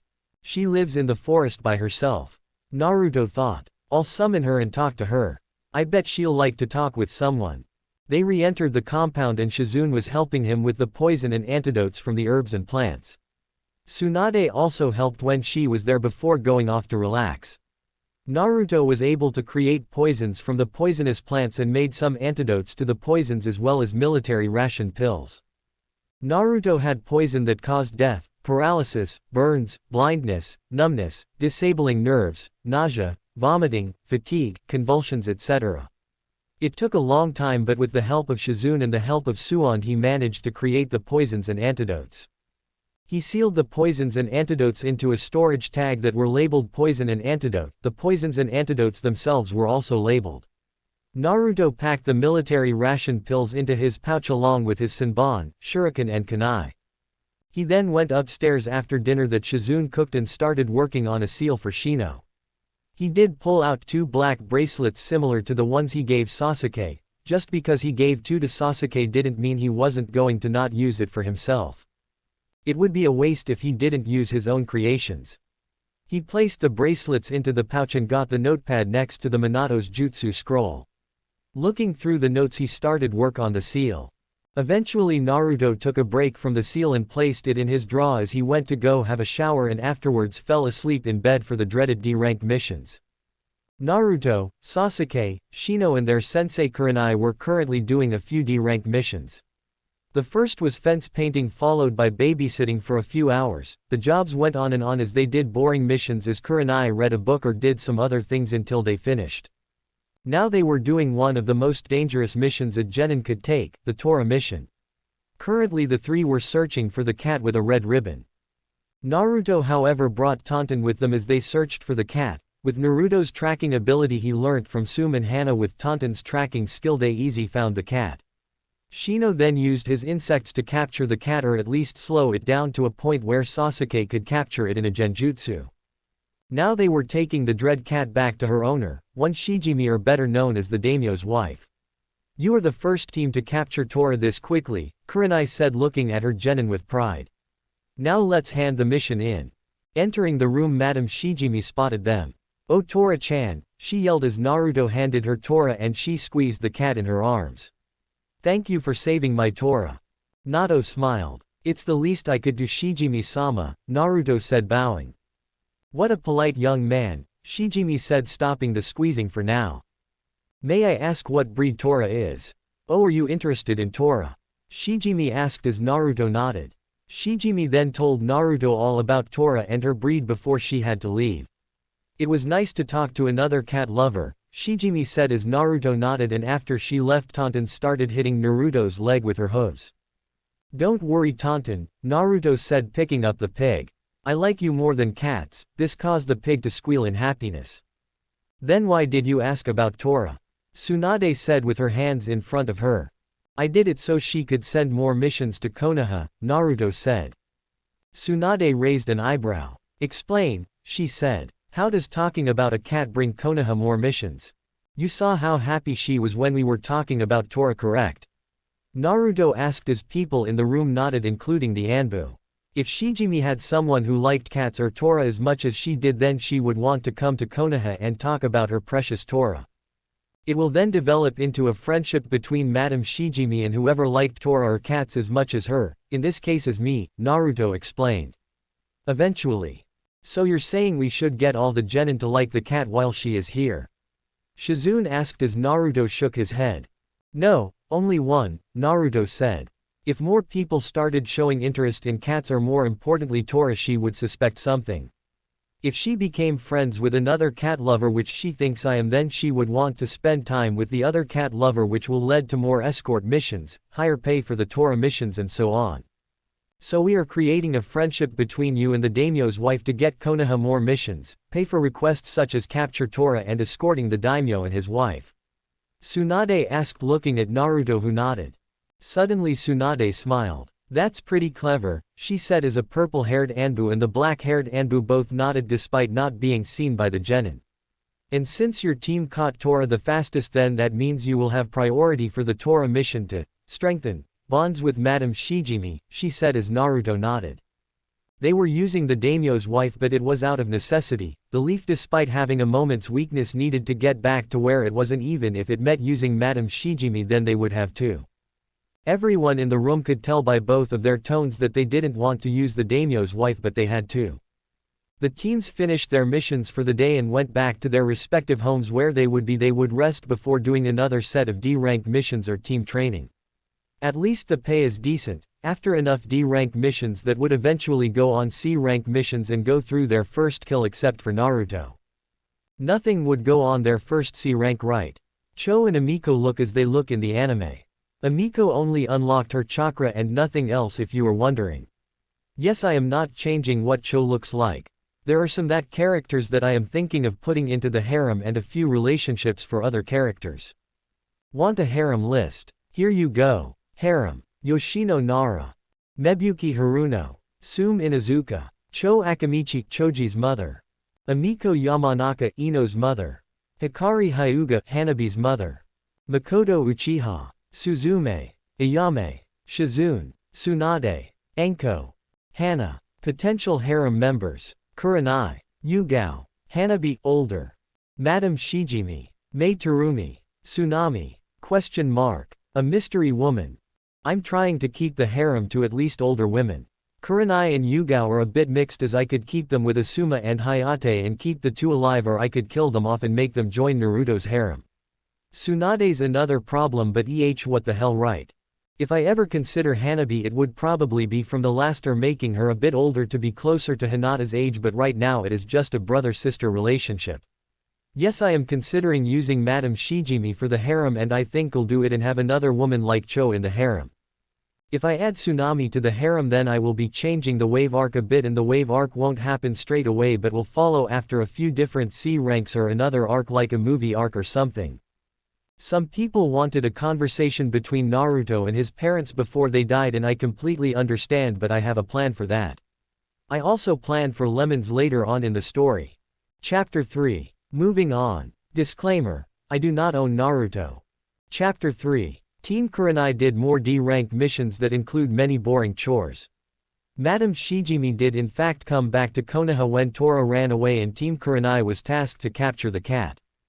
After Tora's capture, Naruto would return the cat, which Shijimi would hug the demon cat, but instead of fighting back, Tora surprisingly didn't. When Shijimi talked to Naruto about her precious Tora, she didn't squeeze the life out of her. This went on for weeks. Tora actually liked being held, like her brain wasn't going to explode. However, Tora seemed to run to Konoha, as it seemed Tora still got squeezed to death back home, and it looked like only in Konoha was she held like this. Shijimi also started sending a few missions to Konoha, as well as giving Naruto a little more pay. It was safe to say Naruto's plan was working, and it seemed Shijimi started to see Naruto as a friend, if telling by the happy tone in her voice or the fact she started to talk about things that didn't relate to Tora. Right now Naruto just came from a conversation with Shijimi as she went back home. Kurenai walked up to Naruto and smiled at him. Naruto-kun, I got something to tell you. Naruto raised an eyebrow. What is it, Kurenai-chan? He asked. Due to all the D-rank missions, we are going on our first C-rank mission tomorrow, she said. We can go on a C-rank mission? Naruto asked as Kurenai nodded. Be prepared for tomorrow, Kurenai said before walking away. Naruto decided instead of going straight home he went to the Akamichi barbecue restaurant.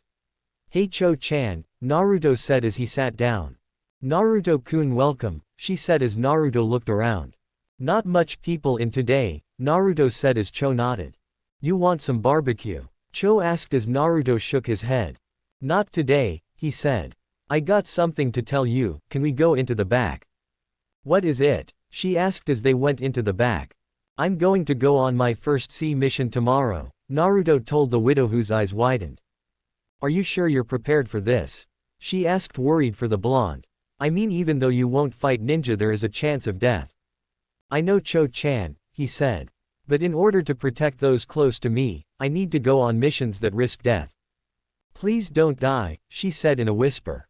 She then suddenly felt lips on her cheek and then saw Naruto smile at her. Don't worry, Cho-chan, he said. I will come back home to you. That's a promise. That line sent her heart aflutter. Ever since the death of both her husband and son, he was there to comfort her. Naruto was, and she knew that Naruto will get more attractive as he ages due to his parents. She knew one thing though. She was starting to have feelings for the Uzumaki. See you, Cho-chan, Naruto said as he left a red-faced Cho. Naruto went to tell the others and they did show worry for him, but none showed as much worry as Cho did. Naruto pulled out a tag of paper as he went to his next destination, the Aburame compound. Naruto arrived at the Aburame compound as he walked up to the front door and knocked on it. He waited as the door opened to reveal a young girl that was somewhat shorter than him. She was wearing a trench coat that went down past her knees and close to her feet, and due to her short stature it was almost near the floor. The trench coat was a light gray and covered her neck. Looking at her face, she had a stoic expression on her face that showed no emotions whatsoever. She had short, smooth black hair and obsidian black eyes. If Naruto was to be honest, he would say she looked cute. I didn't even know Shino had a sister, Naruto thought. May I help you? She asked with no emotion in her tone, but it did fit her appearance. Sorry, I'm looking for your older brother Shino, is he here? Naruto asked. I'm not Shino's sister, she said. I'm his mother. Naruto's eyes widened and he saw her lips twitch upwards. She was capable of emotions after all. I'm sorry, Naruto bowed as she still had that tiny smile. I get it all the time, she said. Are you a friend of my son? Naruto nodded. Yes, we are also teammates, Naruto told Shino's mother. I'm glad my son has a friend. Are you by chance Naruto? She asked as he nodded. Despite the emotionless tone she had, Naruto could tell she was really glad that her son had a friend. My name is Reika, Reika said as she bowed. It is nice to meet you, Naruto. No, the pleasure is all mine, Naruto said as he bowed to hide the blush on his face. Out of everyone, she is the one to make me blush, he thought. Whether it was from how cute she looked or embarrassment was yet to be seen, but it was probably the former. Reika's smile then went back to the normal stoic emotion she usually had. So you want to see Shino? She asked as Naruto nodded.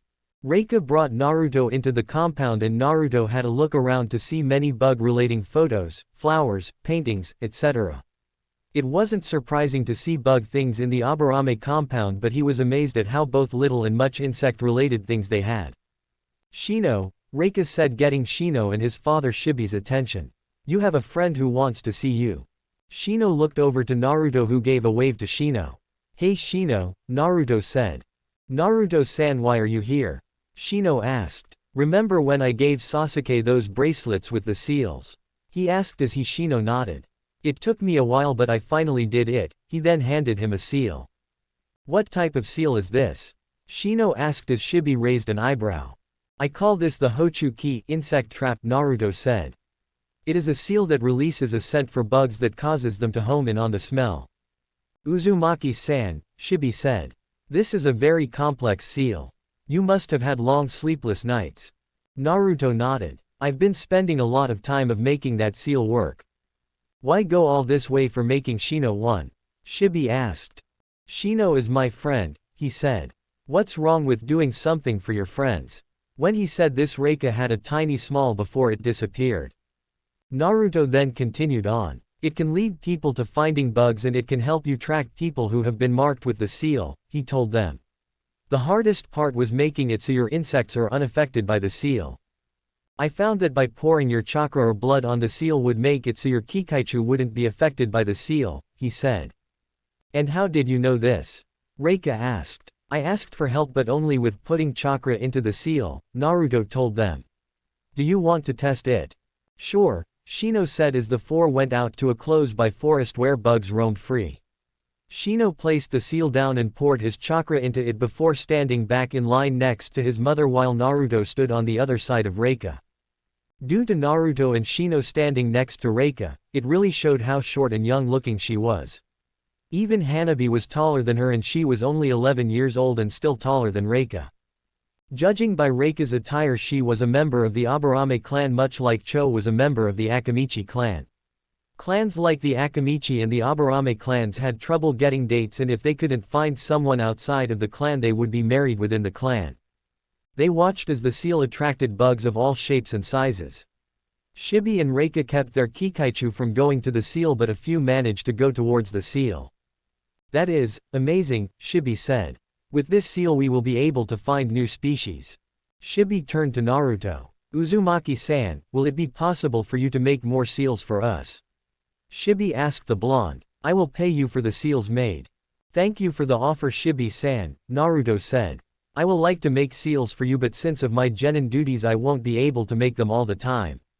I understand, the Aburame clan head said. I will take it you would use some of time off to make them. Yes, I will use spare free time to make the seals, Naruto said. And I have shadow clones to help as well. Shibi nodded before he and Shino went to check the seal and the bugs that were drawn to it. Naruto felt his shirt being tugged and looked to Reika who had a tiny smile on her face. It should be illegal to look that cute, Naruto thought, and that smile made her even cuter. Thank you Naruto-san, Reika said unaware of Naruto's thoughts. Thanks you for being my son's friend. It's nothing, he said. Well, I better get going now, he said as he left the compound waving goodbye. As he was walking down the street his thoughts were surprisingly, not really, on Reika. Sure, he blushed a couple of other times with other women and he did hang around with women that could be classified as hot and sexy like Kurenai and Anko. Since he spent time with someone who wore clothes to show off her body aka Anko, he became used to it and blushed less but still admired their forms regardless of what they looked like. Reika however was just too cute to him. Now he knew how Mebuki and the others felt when they blushed over him. Well, the ones he knew who liked him. Naruto walked down the once busy path and decided to get some ramen. Entering Ichiraku he took a seat on a stool as Ayame asked him for what he wanted to have while Naruto noticed Kyuki wasn't there. Naruto-kun, Ayame said with a smile. Welcome back, what do you want today? A miso please, he said as she nodded and went to work on the ramen. Where's Kyuki? He asked as when Ayame walked away his eyes went to her ass. She did have a nice figure. He's sick today so I'm taking over for now until he gets better. I hope it isn't too busy for you. Ayame smiled at Naruto before looking back to the ramen. It's fine, she said. Dad won't be down too long and due to his sickness the closing times are cut shorter. But don't you need any help if it gets busy? Well, I would like the help but I can't just let anyone learn the secret ingredient, you know. Ayame winked at Naruto who just smiled. Naruto pulled some ryo out as he paid for his ramen when Ayame finished. Are you sure? He asked. Naruto-kun, Ayame said knowing how worried he got over certain people of his family and she was one of the ones he worried over. I'll be fine, besides you have your duties as a ninja, right? So you can't help out unless you have missions that don't go all day. Naruto sighed. But if you have enough time after the mission then maybe you can help out, Naruto then smiled. I would love to help you after missions, Naruto said. But I am unsure how long tomorrow's mission is. Mission? Ayame asked as she raised an eyebrow. Don't you mean missions? Naruto shook his head. Tomorrow is my first C-rank mission, he told her as her eyes widened. And a high chance of my first kill. Ayame looked worried but she didn't know the fact Naruto already had his first kill or kills. Are you sure you should be okay with taking missions like that? She asked, worry in her tone. Naruto finished his ramen and stared, helping Ayame close the ramen stand. Ayame-chan, I'll be fine, he said. It's not like I'll be fighting any ninja, he said. The only thing I will have to fight would be bandits, he said before looking Ayame in the eyes. I want to protect you, he said with determination as Ayame's face lit up. In order to protect you I need to get stronger and take more dangerous missions, he said as he caressed her cheek. I'll promise I'll come back to you, Ayame-hime. Naruto took his hand away from Ayame's cheek and gave her a smile. Why you promise, she stuttered. I'll never go back on my word to you, Ayame-hime, he said. Naruto and Ayame's face got closer to each other, lips almost touching, and suddenly they kissed. It was a soft kiss until they both strengthened it as their tongues explored the other's mouth. Naruto's hands went lower as he pulled Ayame into him and he could feel her breasts pressing against him. Pulling away from the kiss, a single strand of saliva hanged in the air after the kiss, going from one pair of lips to the other. Neither one cared for the saliva that came from their lips as they stared into the other's eyes. Many emotions were in their eyes, including love, lust, want, compassion. Ayame was still pressing against Naruto with a blush on her face. The stand, bar or restaurant was closed and they were the only two in Ramen Ichiraku. Naruto had a light blush on his face as he let go of Ayame. How about I walk you home? He asked as she timidly nodded. It wasn't that far away, but Ayame enjoyed being walked home. Naruto said goodnight to Ayame as she returned the gesture. He watched her go inside before he started walking home when he touched his lips. My first kiss was with Ayame-hime, he thought with a smile. I'm glad. I'm getting a bit bolder. It was true, he was getting bolder. He would just say something similar to that and leave them red-faced but deeply kissing them. That was the first time he ever did that.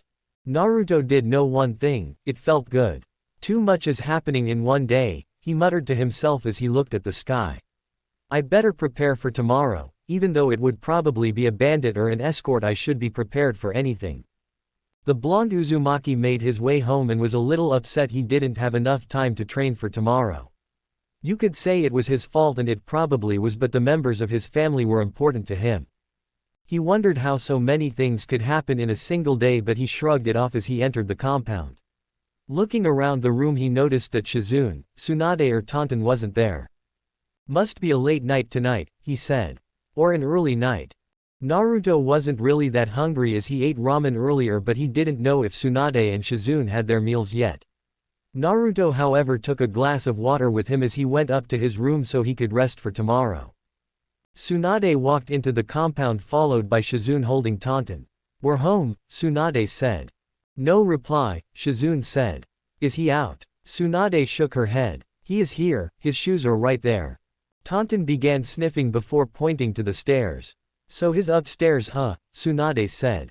Let's go say hello, Tsunade said as she walked up the stairs with Shizune following. Shouldn't we give him some privacy? Shizune asked.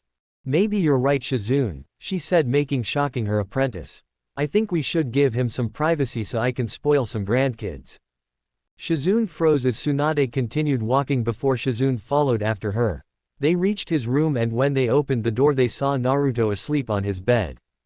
Shizune awed at the sight. The face he had when he was asleep was adorable in her eyes. Unknown to her, Tsunade had a smile on her face while looking at her apprentice. Let's give him some rest for tomorrow, Tsunade said. Shizune nodded and went back downstairs with the Godime. Naruto woke up to a delicious smell in the air. He decided to go downstairs after getting ready for his first sea mission. Getting dressed in the normal attire, he walked over to his drawer that contained his pouch, seals and other miscellaneous things. Going through his pouch, he pulled out the 2 black bracelets and put them on around his wrists. He picked up the headband with the symbol of Konoha on it before tying it around his forehead. Naruto checked the contents of his ninja pouch. Shuriken, Senbon, kunai, a lot of seals, poisons and antidotes, military ration pills, spare scrolls, storage seals filled with other weapons, and an ink pen with ink to make more seals, he listed off, while most of what he listed of were in storage seals. The seals he was taking were the chakra suppression seals, silencing seals, restriction seals, gravity seals, exploding seals, storage seals, flash seals and recording seals. He was also taking his pouch and lightning flash blade creation bracelets, it would be stupid not to. He did create a new poison to use that made people fall asleep, added that with his already large big list of poisons and you have quite an arsenal. He took some shuriken and sealed them into his bracelets. Putting the pouch on, he walked downstairs where he saw Shizune making breakfast. "Good morning Naruto-kun," Shizune said as she gave Naruto a plate. "Thank you Shizune-chan," Naruto said as Tsunade spoke up as she was drinking coffee. Despite favoring sake, she didn't drink only sake. "Are you ready for your first C rank?" Tsunade asked her godson.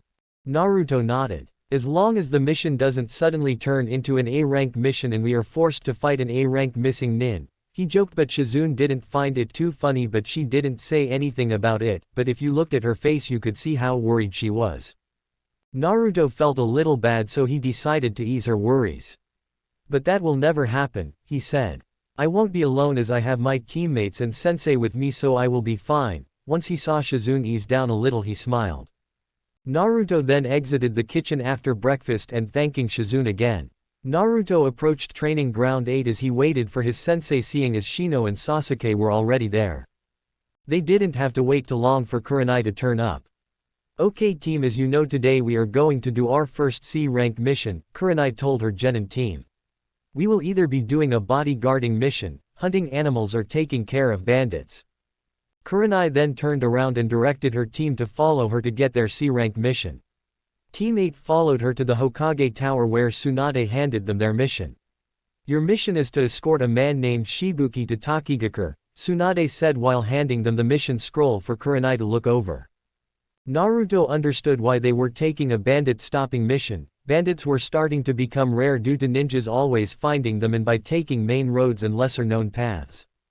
Being a bandit nowadays was starting to be less favorable to even bandits themselves. However, there still was a decent amount of them in the world. They were starting to decline slowly. Kurenai nodded and turned to her team. "Meet me at the gate shortly, we will be leaving soon. Also be sure to be prepared and bring your equipment," Kurenai said as her genin nodded and left. Before Kurenai started to leave, she saw Tsunade sigh. "What's wrong Hokage-sama?" Kurenai asked as Tsunade looked up to Kurenai. "The council wants to talk about Naruto," she said. "Why would they want to talk about Naruto? You know about his ability to create chains of chakra like Kushina, right?" she asked as the genjutsu mistress nodded. "Only a member of the Uzumaki clan can make those chains." The Ice Queen of Konoha's eyes widened in realization to what the Godime was talking about. "You can't mean." The Godime confirmed by nodding.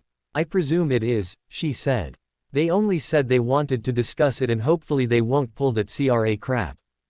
CRA was short for Clan Restoration Act, which gets a male who is the last of their clan who have a bloodline to marry multiple wives and have children with them to have kids with their bloodline. The CRA could only be used on men as it can guarantee more clan members. However, to prevent people from abusing the CRA, a law was created to go with it. The law states that only one CRA was allowed per village until after 100 years and to show that their Kekai Genkai was real. It might seem unfair to some dying clans or if clans were dying in those 100 years, but if the act didn't have a year limit, then many people could get harems by killing off their clan if they were that desperate for a harem.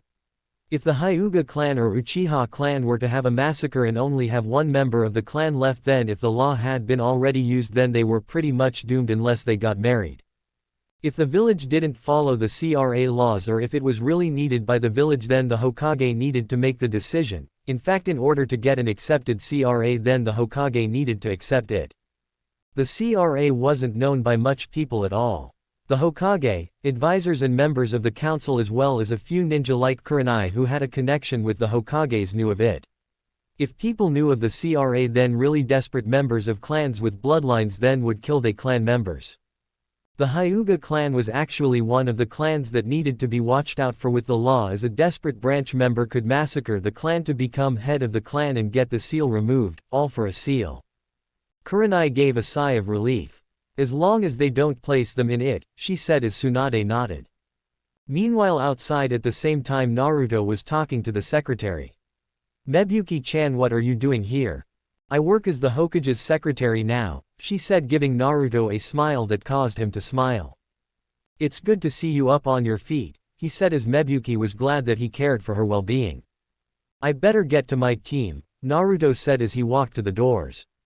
I'll see you when I get back, Naruto said as he left as she said goodbye. Mebuki went back to the paperwork and went to give Tsunade an important document as she heard talking inside. Curiosity got the better of her and she pressed her ear against the door. She blushed as she heard the conversation. CRA, she said in a daze. Naruto-kun is going to be put into a CRA. Her blush got darker. She knew what the CRA was. When she sorted through some documents she found it laying in a document called classified. When she read it she blushed at how such a law could exist before putting it away so no one could find it. She did know that Naruto probably wouldn't be put into a CRA, but there was always a chance the law would be placed on him. Naruto and his team waited for Kurenai to turn up, and when she did they saw a ninja with her. The man inked black eyes and long, dark brown hair. He wore a gray pants, a green shirt and shinobi sandals. On the left shoulder was a gray shoulder pad with a brown strap. The most noticeable thing he was wearing was a forehead protector with the symbol for Takigaku. They were escorting a ninja. The man bowed. Hello, I am Shibuki, a chunin of Takigaku, he told the genin. Thank you for the escort. The genin didn't know exactly what to say, but they at least broke the ice. No problem, Naruto said, rubbing the back of his head. Now team, let's head to Takigaku, Kurenai told the genin as they nodded. Teammate and Shibuki left Konoha. It feels nice being out of Konoha, Naruto thought as the wind blew through his hair. It wouldn't take them long to reach Takigaku, but during the way there they learnt different things about the village. However, Naruto tuned out of the conversation Shibuki and the others were having and started thinking. Takigaku, home of the Nanabi. Naruto knew the location of the tailed beasts. Some old journals of the Shodaime Hokage told of where the Biju were sent to. Konoha had the Kyubi, Suna had the Ikibi, Iwa had both the Gobi and Yonbi, Kiri had both the Sanbi and Rokubi, Kumo had the Nibi and Hachibi. That left the Nanabi. Originally the Nanabi was to be sent to Suna, but due to a man named Kakuzu, a shinobi tasked with assassinating the first Hokage, he sent the Nanabi to Takigaku. So Sunagaku was meant to have two Biju instead of just one.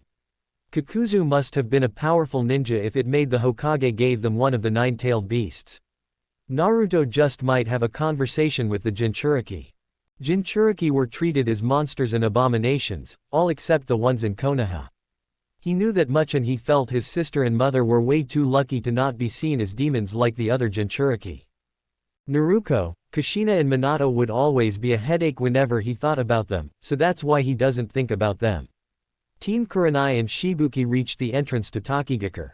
Shibuki was apparently the new leader of the village after his father passed away, and he seemed to be a bit of a coward when a bird scared him, but he probably become more confident when he was making some serious decisions for the village. The entrance to the village was a large waterfall. It certainly lived up to its name, that was for sure. They noticed some trash in the water as a couple of kids ran up to them and asked for help cleaning up trash in the river.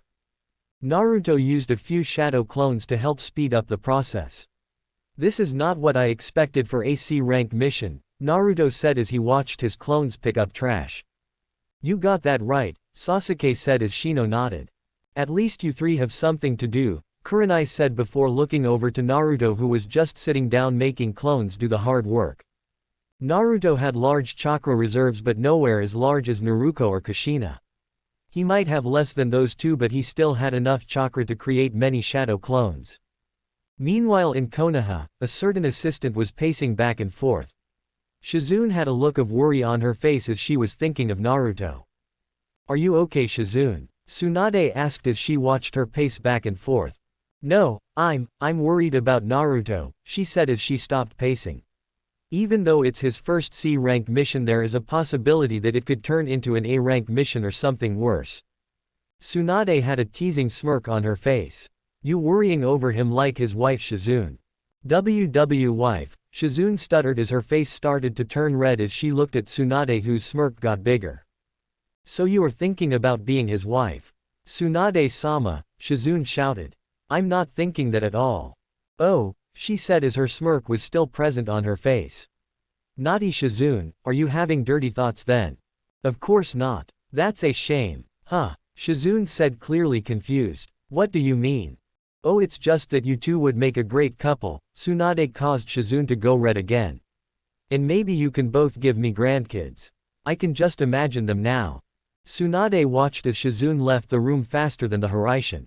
She laughed for a while before realizing what would happen when Naruto would return. It's going to be completely awkward when he returns now, isn't it? She asked herself. When Naruto returned from the mission, Shizune would probably avoid him or just blush when she looks at him. Yes, it is Hokage-sama, a voice told the Hokage. Tsunade's eye twitched. She glanced to where the voice came from, a long-haired purple-haired ANBU. Hokage-sama, the ANBU said. It is time for your meeting with the council. Thank you, she said as she stood up and walked out to meet with the council. Sasuke and Shino were sitting down resting after they finished picking up the trash as Naruto just smiled. Kurenai looked at her genin before turning to Shibuki. It was nice meeting you, Shibuki, but I guess it's time for us to go, she said as Shibuki nodded. As they were about to leave, a woman came up to them. Help. Naruto ran over to the woman. Are you okay? The village is under attack, she said before she passed out. Naruto created a few clones to take the kids and the woman somewhere safe. Sensei, what should we do? Sasuke asked. I would prefer to stay and help, but this decision is up to Shibuki-san, she said as Shibuki thought about letting them into the village by showing them the way in. I would like the assistance, Shibuki said as he led them to the waterfall. Before they could enter, they all jumped back as some ninja jumped out from the waterfall and threw kunai at the team. Sasuke took the lead as he went through some hand seals. Kaiten, Hosenka no Jutsu, fire release, Phoenix Sage fire technique. Sasuke called out his jutsu as a volley of small fireballs to attack the midair ninja. Shino also sent out his insects to attack the ninja as Naruto unsealed some kunai and threw them while the fireballs were in the air, hitting the midair ninja. Burnt bodies hit the ground covered in bugs and the occasion shuriken light on the floor. Kurenai looked worried for her genin team as they just killed the ninja in front of them. However, she saw Naruto tense up and saw what he was looking at. Another ninja was standing in front of them. Snap out of it, you two, Naruto said. Think about it later, we have another enemy to fight first. Naruto said to his two teammates who were currently unresponsive. Damn it, Naruto said as Kurenai landed next to him. Murasama, a missing nin from a megacure, Kurenai said as she looked at the now revealed Murasama as Shibuki was hiding behind a rock. Murasama was wearing a black, sleeveless shirt, gray pants, ninja sandals, and brown-colored arm warmers. He had chin-length gray hair which was spiked at the top and also had a teal line marking that goes over his nose. Naruto, be careful, he may not be a high-ranking ninja but he is still dangerous, Kurenai told Naruto as he nodded. I'll be careful, Kurenai-chan, Naruto said as he prepared to fight the enemy in front of him. Murasama went in for an attack at close range as Naruto jumped back. Kurenai went through some hand seals as she disappears from plain sight as a tree suddenly started coiling itself around Murasama. Megan, Jubaku Satsu, demonic illusion, tree binding death, Kurenai whispered as she appeared from the tree with a kunai in her hands. Pressing the blade against Murasama's neck, she asked him some questions. Why are you here? Murasama had a bead of sweat roll down his face as he stared at the kunai. A missing nin from Taki hired us to. To what? To steal the hero water. What is the hero water? She asked with a raised brow. It allows a ninja to have at least a 10-fold increase in chakra for a short period of time. In exchange, the water shortens the user's lifespan, Murasama said. Now please, let me go. Kurenai removed the blade, causing Murasama to release the breath he had been holding before the kunai stabbed him in the neck. No, Kurenai coldly said as the genjutsu she cast ended as Naruto was watching in interest. Hero water sounds useful, Naruto thought as Kurenai walked over to him. Naruto, Kurenai got his attention. You recovered so quickly from the kill than your teammates, why is that? She asked. Naruto looked her in the eyes. He knew this would come one day and he couldn't say because he killed everyone at the party and that was a big no. He came up with an excuse. Naruto's eyes gained sadness. I feel awful for killing them, but when an enemy is still here I need to worry about it later. I was planning to hold on my emotions until we got back to Konoha. Naruto, Kurenai said sadly looking at her genin. She got closer to Naruto before she suddenly hugged him and he hugged back. Since she couldn't see his face, she missed seeing a smile on his face. I'm sorry for lying to you Kurenai-chan, but I can never tell you, any of you, he thought as he tightened the hug. You're warm, I wish we could stay like this, he thought before he broke the hug. Thanks sensei, Naruto said. I think they need help now, he said as Kurenai nodded. After getting Sasuke and Shino somewhat over their first kills, Naruto went to check on Shibuki who had his eyes closed. Hey Shibuki, Naruto called out to the cowardly leader. It's over. Let's go into the village quickly. We got to be careful, Kurenai said. We don't know how many there are. Team Kurenai and Shibuki entered Tokigakure. That was when they saw a man with long spiky hair, small dark eyes, and a goatee wearing a dark blue jacket, gray pants, sandals and a bandana. Suion-sensei, Shibuki said in shock as Suion turned to look at him. If it isn't my old student, he said. And it looks like he brought friends. Suddenly more ninja appeared but two stood out the most. The first was a male wearing a black hat-like forehead protector with the Omegakure symbol on the front, a black skin-tight suit underneath all of his clothing that also covered his mouth and nose, a gray scarf around his neck, a white t-shirt over his black suit and blue-colored pants. He had tiny black eye irises, messy, chin-length brown hair coming out from under his forehead protector. Kirasame, Suion spoke. Kill them, he ordered as the AIM ninja nodded. The second ninja was a kunoichi. She was a young, quite tall, and slim kunoichi with fair skin, short light brown unkempt hair, spiky hair, azure blue earrings, red lipstick, pupil-less black eye irises, short thin light brown eyebrows, and wears a white hairband over her head that held the hair out of the way from her eyes.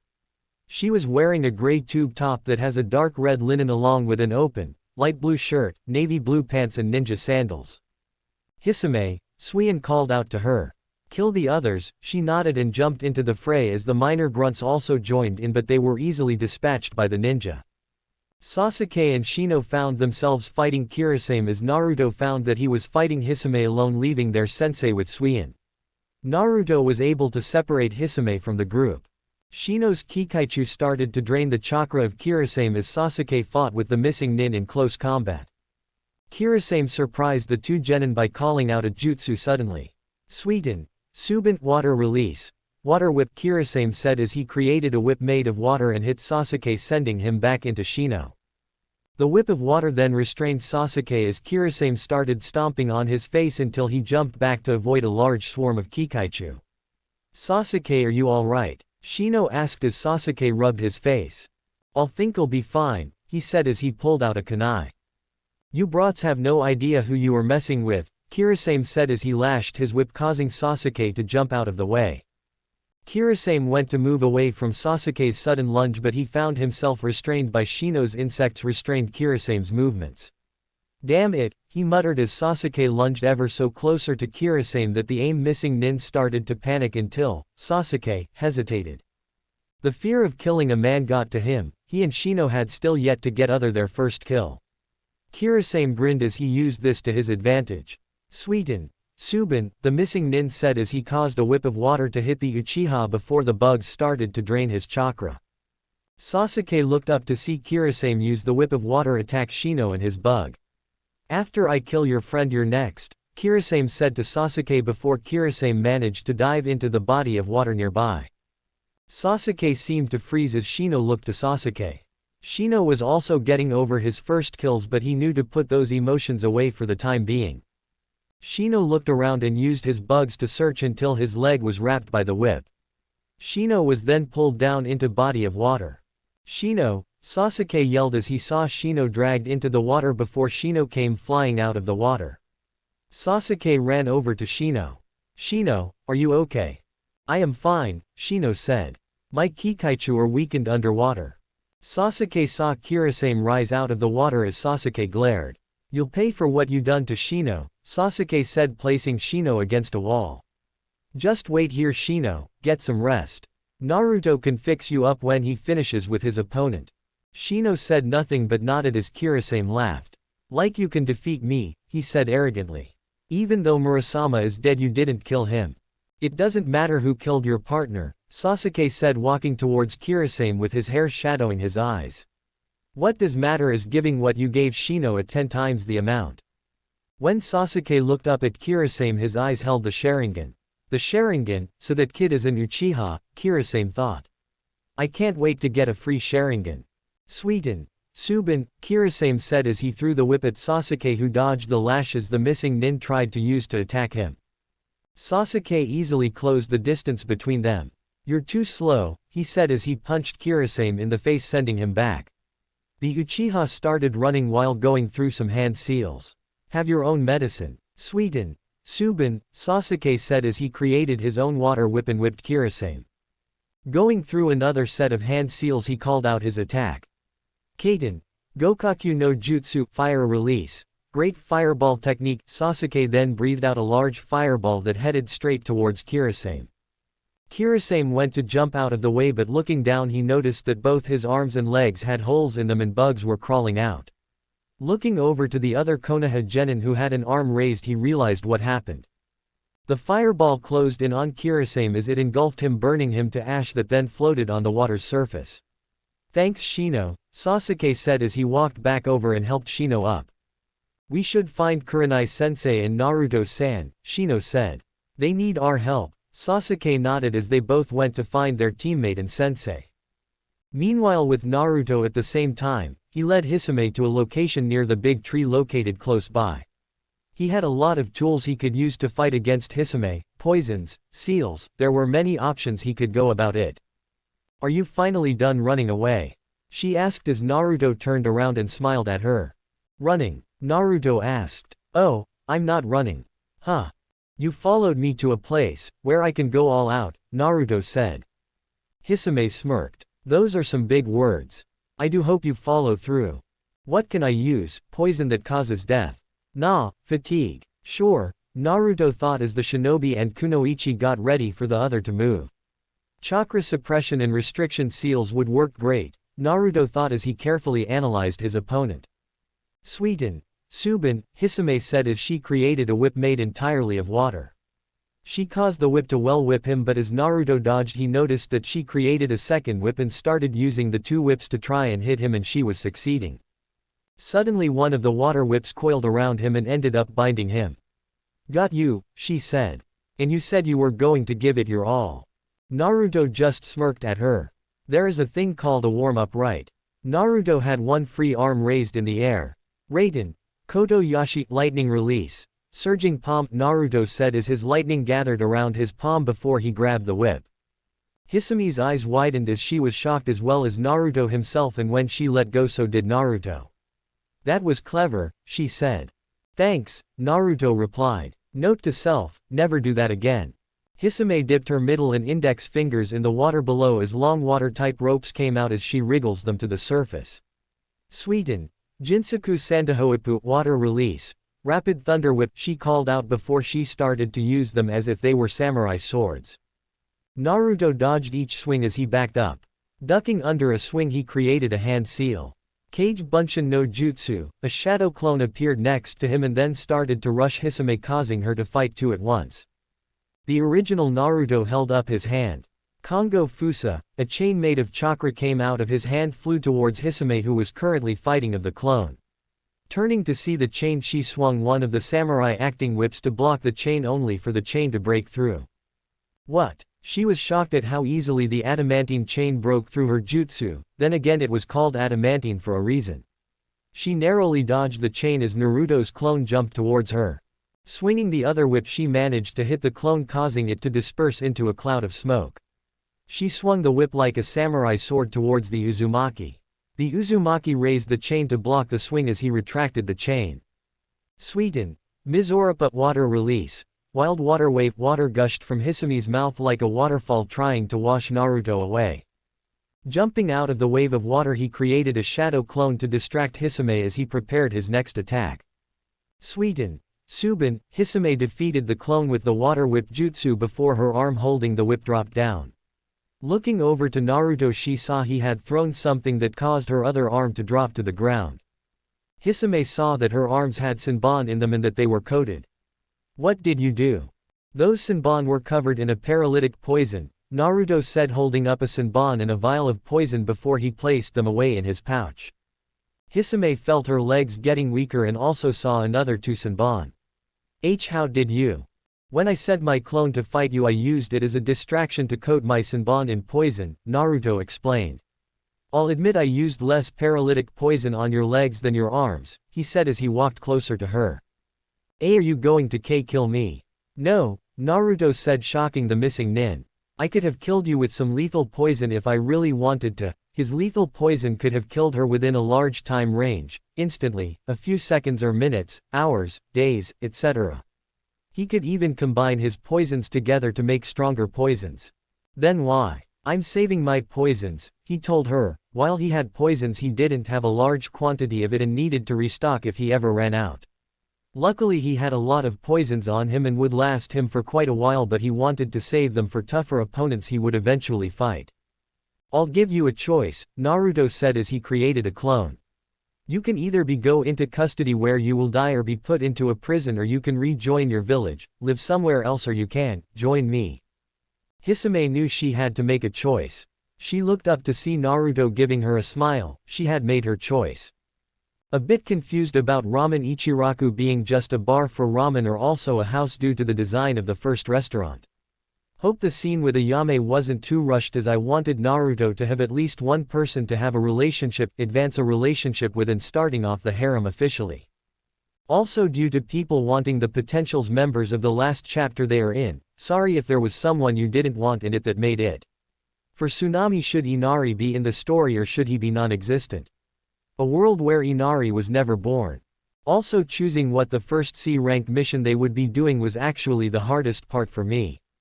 There was so many to choose from, and there will be more missions before the Chunin exams, like the Wave Arc. Should Naruto give in to his urges after the mission or during a different mission? Basically I'm just asking if you guys wanted a lemon soon or later. I have also been playing J-Star's Victory Vs Plus, which gave me a few interesting crossover ideas. If this story moved you, please like the video, share it with fellow fans, and subscribe to Fox Fan Fiction. Your support helps us tell more deep, emotional, and powerful stories. Thank you for watching. Folded Hands Fire.